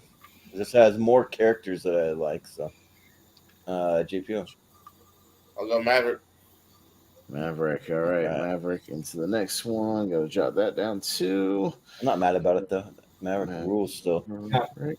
Okay. All right. Going down to Wind River and Good Time. Oh, fudge. All right. Oh, this one's tough. Soda. I'm going to go with Wind River on this one. Okay. Maria. Wind River. Yeah, I'll take Wind River. Man, I'm just trying to figure who gave the better performance, Robert Pattinson or Elizabeth Olsen here. So close, but I'll show some love to Good Times. All right. GPO. Dynamite. Good time. Yeah. Mom's name I is was thinking of him. Florida. Chad. Both great. I think Wind River's more important and better written, though. Wind River. Okay, Wind River moves on to Friday. All right, writing that down real quick. All right, excellent. Okay, The second round as Monday, so that's good. Mhm. Okay, scrolling over to the other side, see what else makes it to Friday. We got The Thing and Total Recall. Maria. The Thing and Total Recall. hmm You can't vote for them both. Yeah, you can't vote for them both. You got to vote for one or the other. Recall The Thing. The Thing. I'll do The Thing. Okay, I'll take The Thing as well. Yeah, let's do The Thing. Doing that thing you do. Anyways, Yeah. No. If you? Hold on, let me my favorite Adams Family character. The Thing. All right. Okay. The Thing. Need All work on right. that, buddy. And soda. This is hands down The Thing. All right, The Thing with a clean Yeah. sweep into Friday could be a heavy favorite. All right, going to Speed and Hot Shots Part 2. Oh, shoot. All right, we I'm go up again. first. I'll take Speed. Jordan. You know what? I think in this round I'll go Hot Shots Part 2. JPO. Speed. Speed. Give me what I need. Chad. Speed. Soda. Hot Shots Part 2. Yeah. Maria. Hot Shots Part 2. Okay, we actually have a tie. I was not expecting that, but we have a tie. And Maria has the next tiebreaker. Hot Shots Part 2. Oh. Wow. I Wow. love Speed, but I With did the not- upset. I Yeah. did I've not seen see Hot that Shots coming. probably 50, 60 times. I Oh, love yeah. it. All right. I Great did quote. not Between which see. one I like more sometimes. Yeah. Yep. Okay. Going down to They Live and The Social Network. Jordan. I'll go with the Social Network. All right. JPO. Social Network. Chad. Social Network. Okay. Soda. Social Network. Maria. Social Network. And I also take The Social Network. All right. So The Social Network moves on. Jump I've back realized down. that only those of you with a laptop can lay down. Like I'm at a desk, I can't lay. Yeah, same. Lay It's hard down. to lay Yeah, down. I lay down I'm in the sitting. chair. Yeah, I'm sitting running the stream. I can't lay down. Can't Yeah. lay Gotta down on the sit up top. too. My laptop is I'm gonna awesome. fall asleep. That's right. Yeah. You guys are waking me up. Movie 43 and Chopping Mall. Oh my gosh. So chopping mall. I mean, Chopping Mall. Yeah. Yeah. Yeah. I would Yes. listen to do it third that. front. Yeah. Okay. Yeah, Chopping Mall. Okay. All right. Who would have thought we'd do that for Chopping Mall? But Yeah, no. Who thought Chopping Mall would have the easy ride into Friday? But it does. So, Yeah. there we People go. are going to be wondering how Chopping Mall again got in. Hey, well, you Yeah. know, hey, again, people still wonder how the hell it won one of my tournaments, but it did. well, if So, it gets Rack and Movie 43, that's how it did. yeah, all right. T2 and the Truman Show. Here we go. One of these got to go. Shit. Oh boy. T2 or TS? Which one? And unfortunately, JPO, you got to go first. Kick us off. No, I'm not here. So move on. Oh fuck. Yeah, right. How long do I have? 10, 9. Yeah. Shit. T2 Terminator. Yeah. Brian points out a good. Jordan complained the panel was voting down Keanu, and then he just didn't vote for Speed a minute ago. Yeah. Yeah. Oh. But Speed's a different movie. I don't know. Yeah, okay. Sure. What'd you vote for again, JP? I'm sorry, I was looking at the comments. Terminator. Terminator. All right, Chad. I probably would vote T2, but we already have a Terminator, so I'll say Truman Show. Okay. Soda. Yeah, I'm going to use the same logic. Truman Show. Yeah. Maria. T2. I don't care about the logic. Let's get both of them in there. T2. Yeah, same here. Like I like T2 better. Better So one. T2. Let's go. All right. All right. Truman's gone. But hey, Truman did win 3 tournaments, so it's had its time. Oh, yeah. So it's fine. So it is. Truman's it is, gone, it is, but it he's is. always in our hearts, guys. Yes. Yeah. Good afternoon, good evening, good night, Truman. Sorry. Terminator 2 takes it out. Godfather and Jurassic Park. Ay. All right. Not good. Chad. Interesting. Yeah. Godfather. Okay. Yeah. Don't Soda. disrespect Vito. Soda. He's harder for him. Yeah, This right. is the hardest for me because they're both like right up there in my all timers. I'm gonna go Jurassic Park just because I have been part of it longer. Maria. Jurassic Park. Yeah. Yeah, this is like neck and neck, just like Soda, like right next to each other. Yeah. In my heart, it's probably Jurassic Park, so I'll take Jurassic Park. Will you come to me on the day of my daughter's wedding and you vote for Jurassic Park? Let's do it. Jurassic Park. You're killing me with your switchovers. GPOs? Yeah. Pretty funny. What you got? Roar, dinosaurs, Godfather. See what I did? Okay. Nice try. Well, 4-2, and yeah, even in this tournament, this shows you how stacked it is. Jurassic Park and Godfather does not make Friday's episode. Wow. All right, that's something. Oh, it's a shame. All right, Aliens and Last Crusade is up next. Soda. This is hands down Last Crusade. Okay, Maria. Aliens.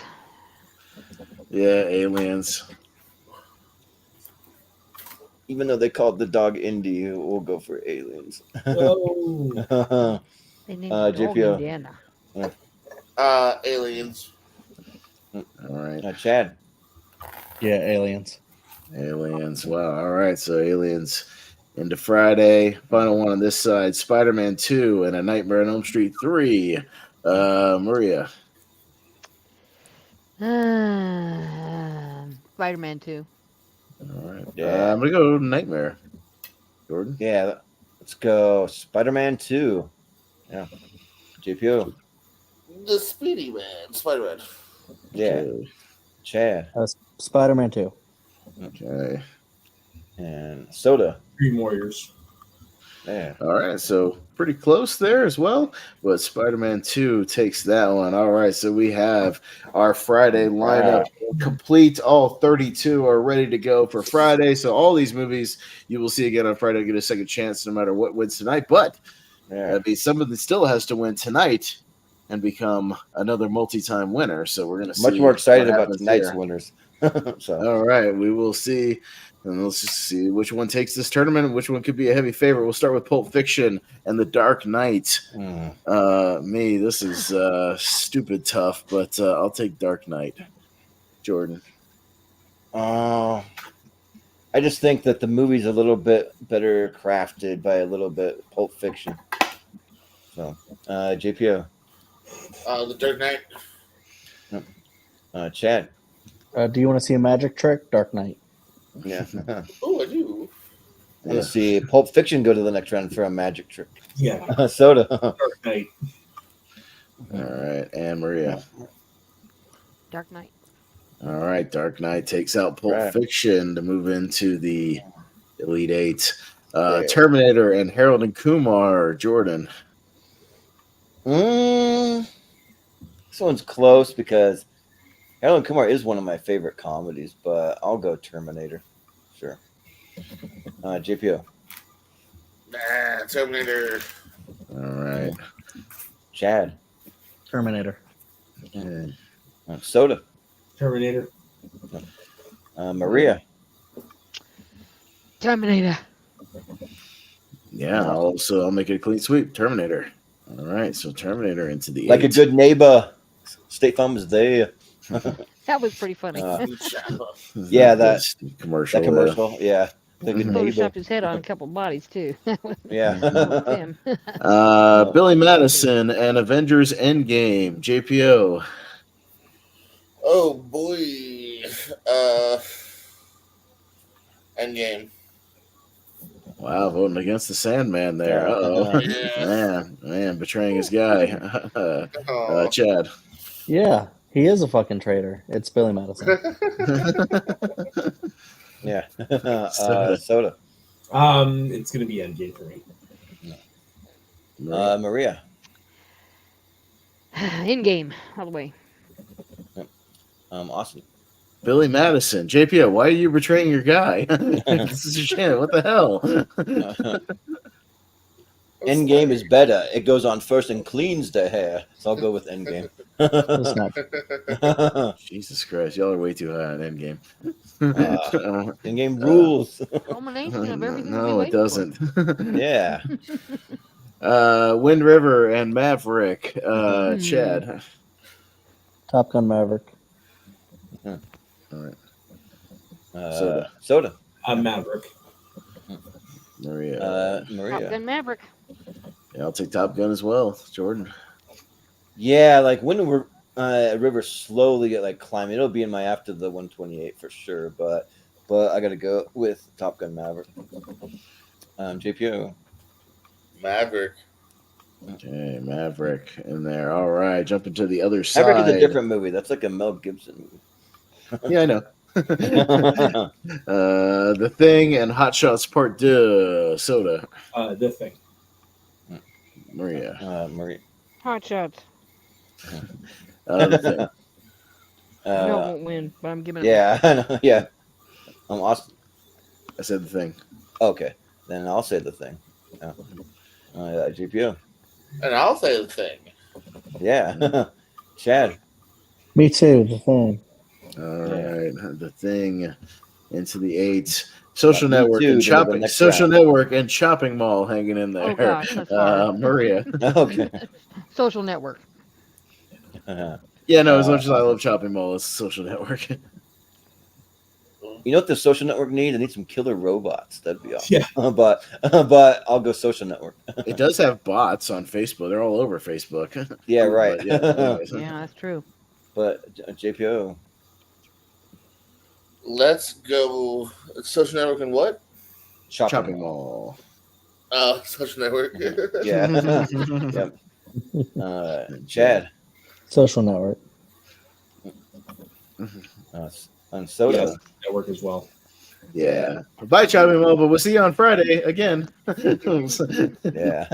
All right. See you again. T2 and Jurassic Park, another really hard one. Correct. Yeah. Sorry. Both had rights at Universal. That's right. I'm going first. I'll take Jurassic Park, but just barely.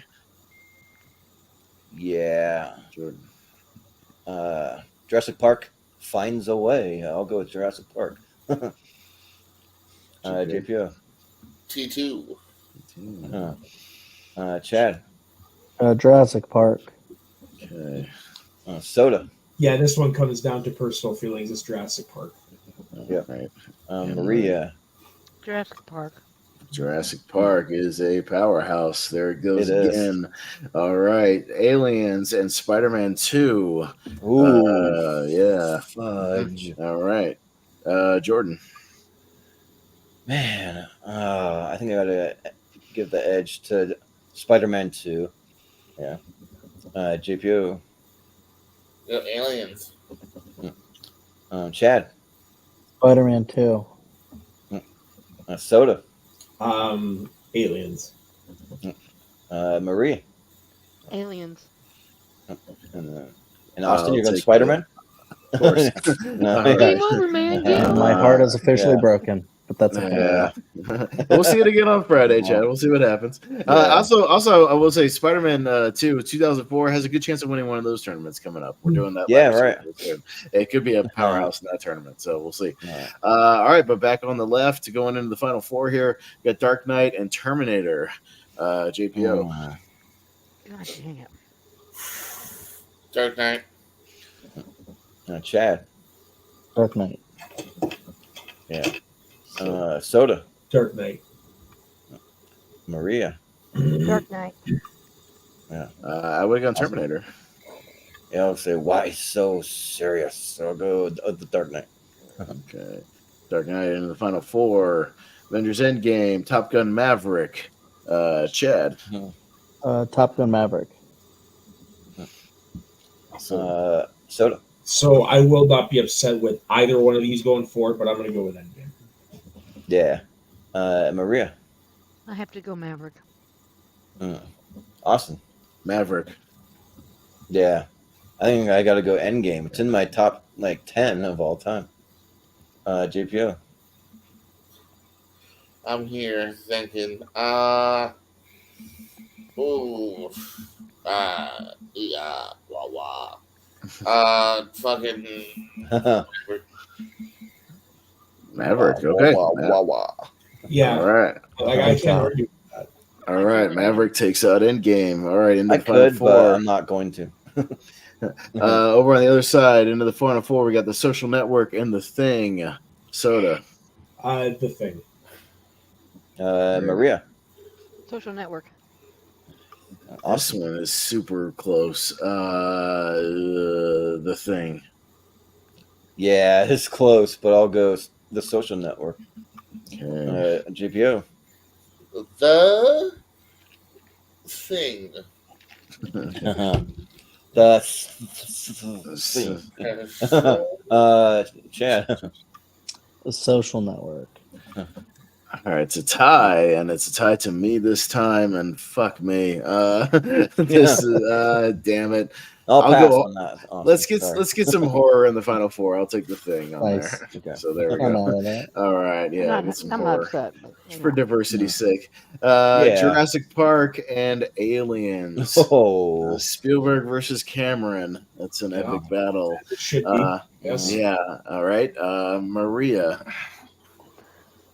I could hate this game if I didn't like it. Okay. Yeah. God damn it, Jurassic Park. Yeah. Right. Yeah. Awesome. Yeah. I mean, it's like number 1 versus like number 10 for me or something, but still Aliens. Yeah. Just funny watching everyone have like an existential crisis, like with every matchup. Right. Yeah, I'll go Jurassic Park. JPO. Yeah, you go Jurassic Park. Yep. Chad. Jurassic Park. Yep. Soda. Jurassic Park. All right, Jurassic Park Game moves on over, to the final man. four. All right, we've got our final four, which is going to be The Dark Knight, Top Gun, Maverick, The Thing, and Jurassic Park. All right. Oh man, so we got a comic book movie, we got a new release adventure movie, we got a horror classic, and a kind of a horror adventure movie. Yeah, overall classic. Good stuff. Yeah. So I'm up first. Great action. With Maverick and Dark Knight, I'll take Dark Knight. Jordan? Yeah, I'll take Dark Knight. Okay. JPO? Dark Knight. Yep. Okay. Chad? I legitimately wouldn't be mad if any of these won. Right. But I'll go Maverick. Sure. Soda? Yeah, I'm also going to go with Maverick. Yeah. Maria? Maverick. Okay, so we have another tie as expected, and we're up to Jordan for the tiebreaker. So, my logic here is I just need a little more time for Top Gun Maverick to sit with me. So, I'll go the Dark Knight. All right, Dark Knight into the finals. On the other side, The Thing and Jurassic Park. Jordan. I'll go Jurassic Park. JPO? The Thing. Yeah. Chad? This fucking tough. Yeah, right. Yeah. I'm gonna make it close because I think I know where other people are gonna vote. I'm gonna say The Thing. Soda?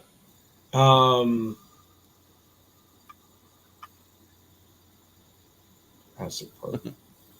Yeah. Yeah.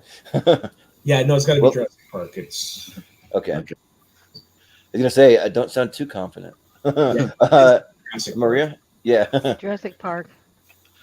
Yeah, awesome. Fucking me. Yeah, Jurassic Park, I guess. Yes, damn it.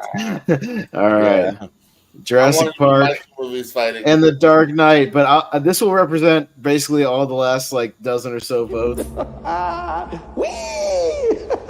What a predicament!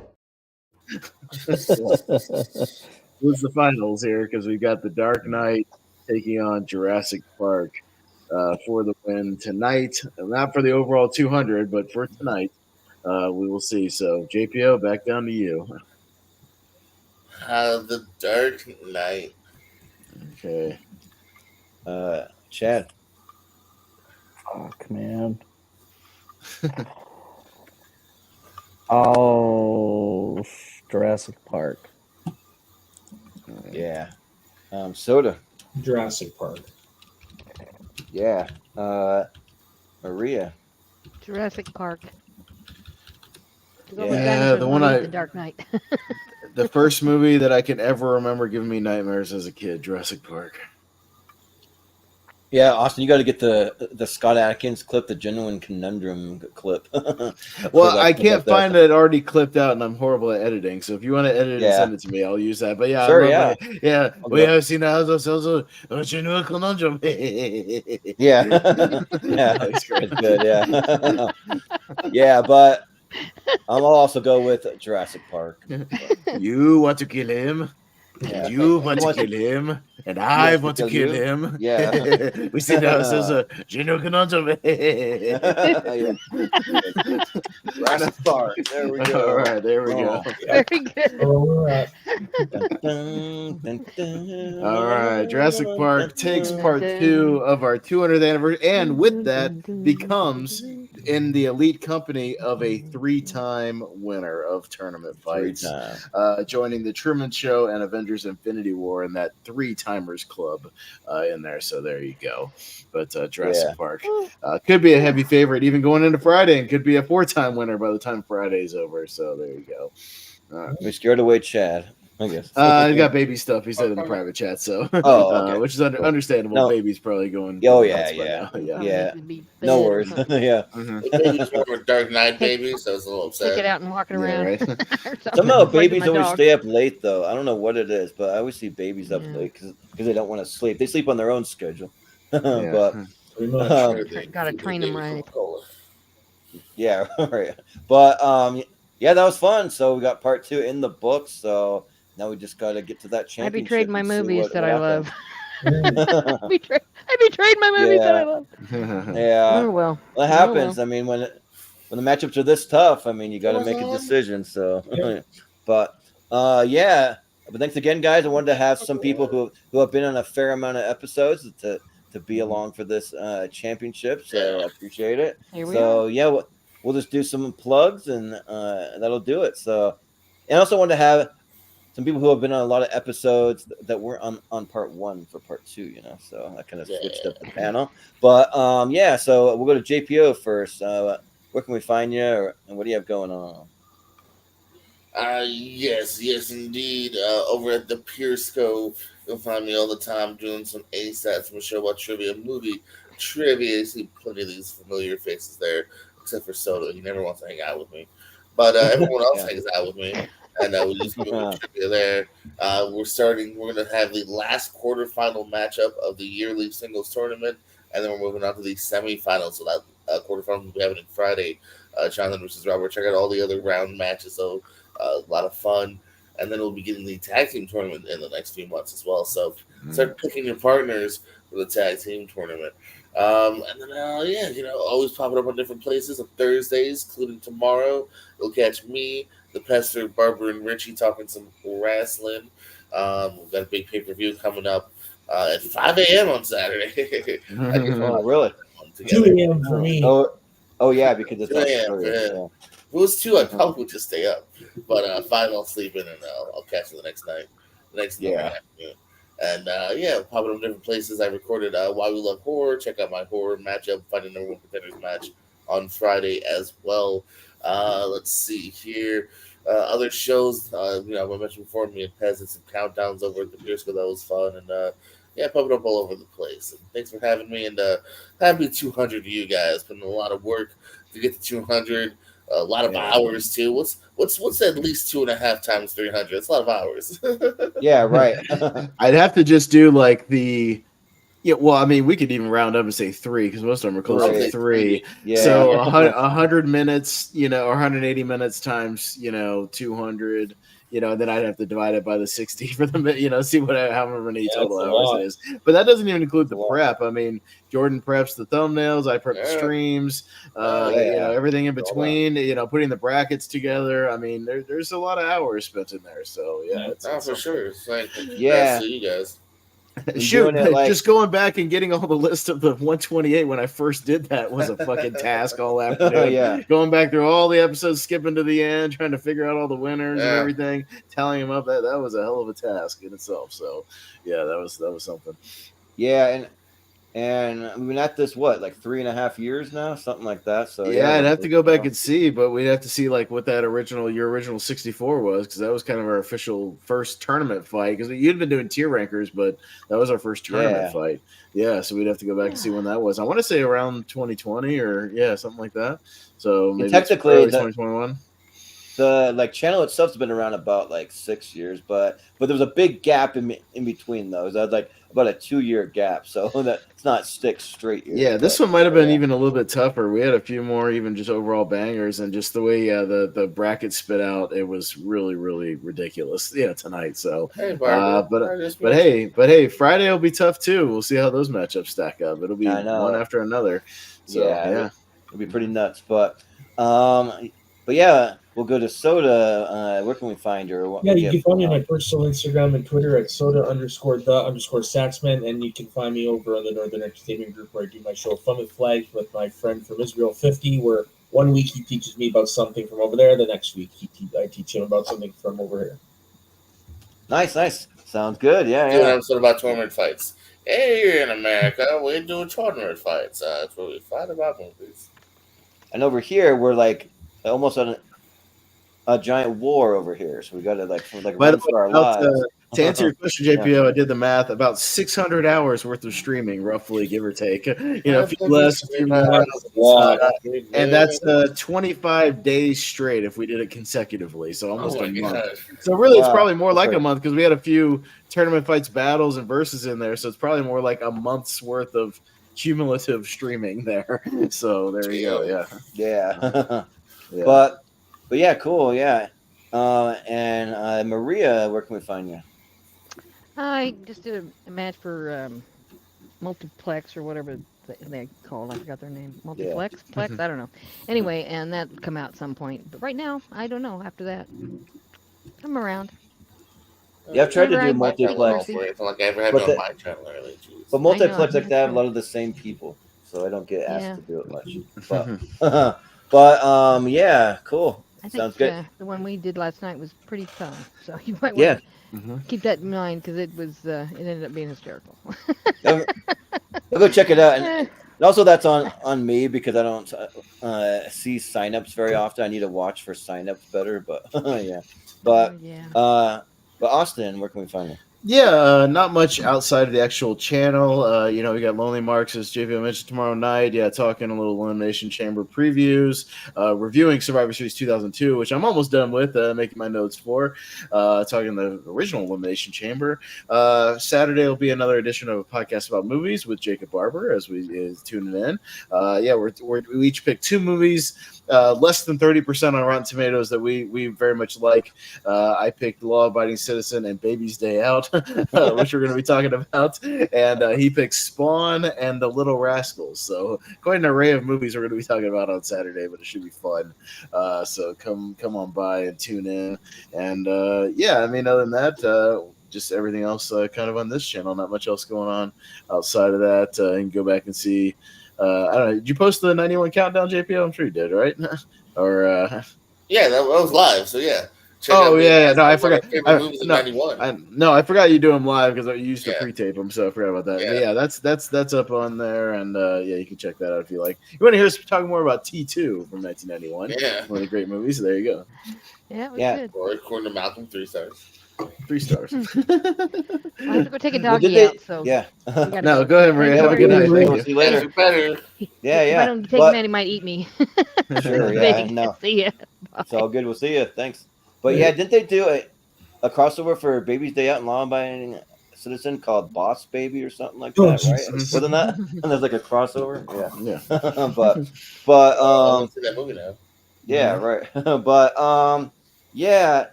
and everyone here that was on this episode tonight will be in the Seen and Heard movie trivia tournament that we'll be doing all throughout the year. So everybody's here, including Matt. He's going to be part of it. All of us are.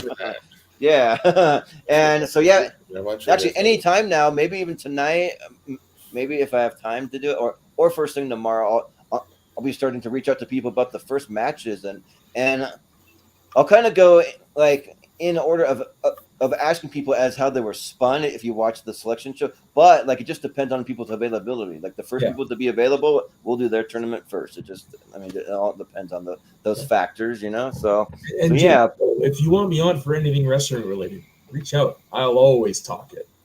Oh yeah. See, there you go. All right. You need to have him as a guest on like Lonely Marks or something like that, you know. But if I can make it, yeah. But no, anytime to talk wrestling, I'm there. Yeah. Look out for James. Trivia. Well, look out and show the show about trivia page. He posts about wrestling with trivia occasionally, so look for those signups. No, you gotta go to the wrestling with trivia page. Wrestling with trivia. Yeah, no, I'll have to pay more attention to that one. Yes. Yeah, pay attention to that. You can get in on that.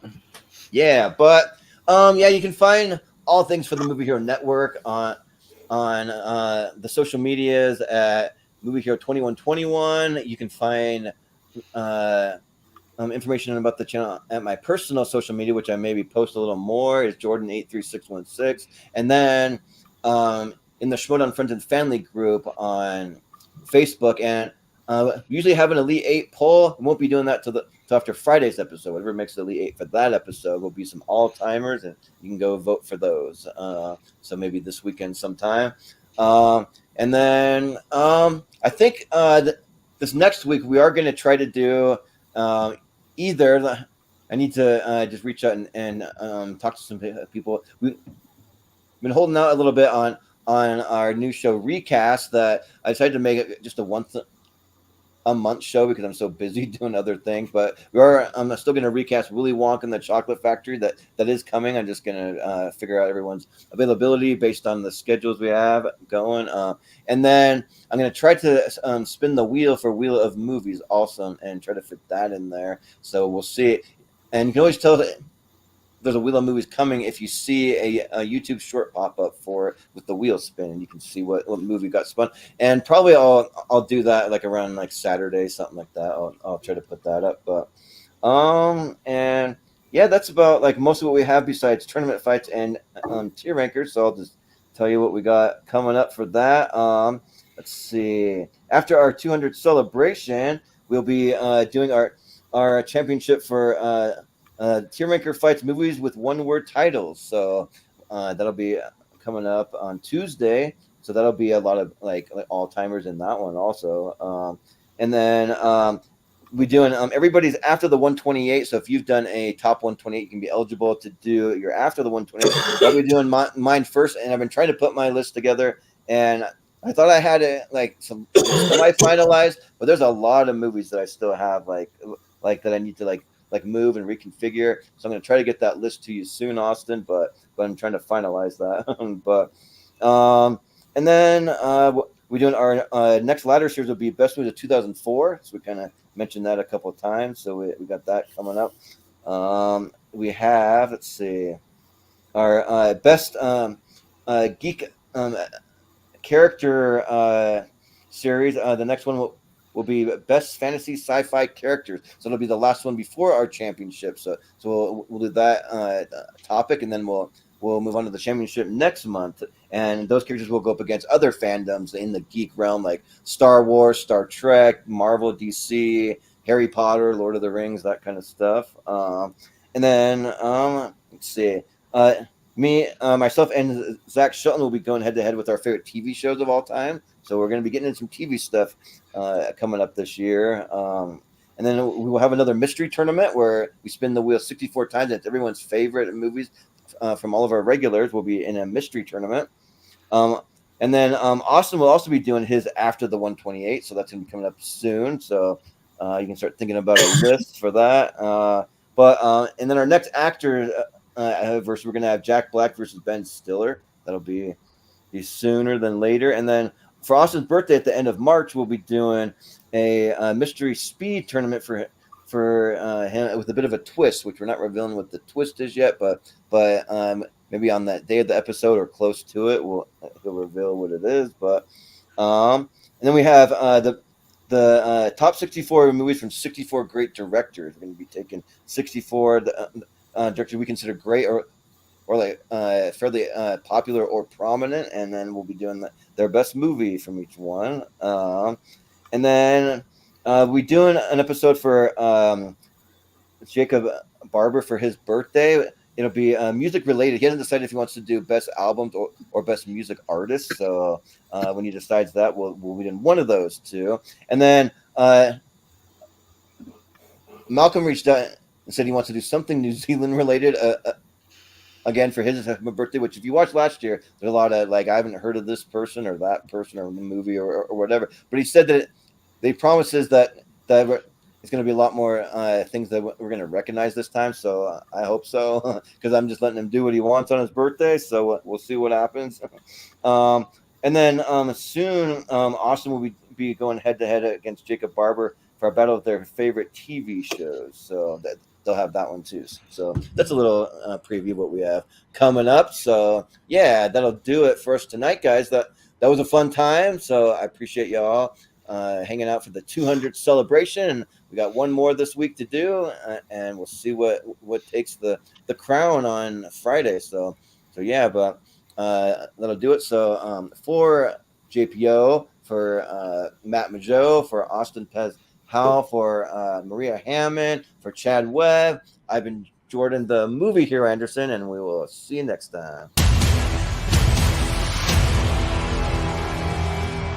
I own an island off the coast of Costa Rica. I spent the last 5 years setting up a kind of biological preserve. Our attractions will drive kids out of their minds. What kind of park is this? It's right up your alley. How can you know anything about an extinct ecosystem? How could you ever assume that you can control it? Our scientists have done things which nobody's ever done before. Your scientists were so preoccupied with whether or not they could, they didn't stop to think if they should. Life will not be contained. Life breaks free, painfully, maybe even dangerously.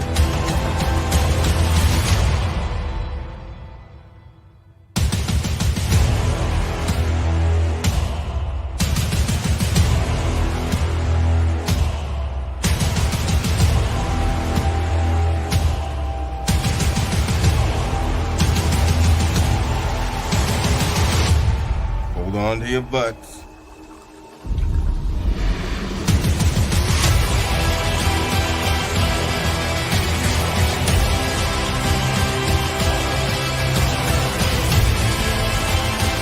Everything's correctable when we have control again. You never had control. That's the illusion.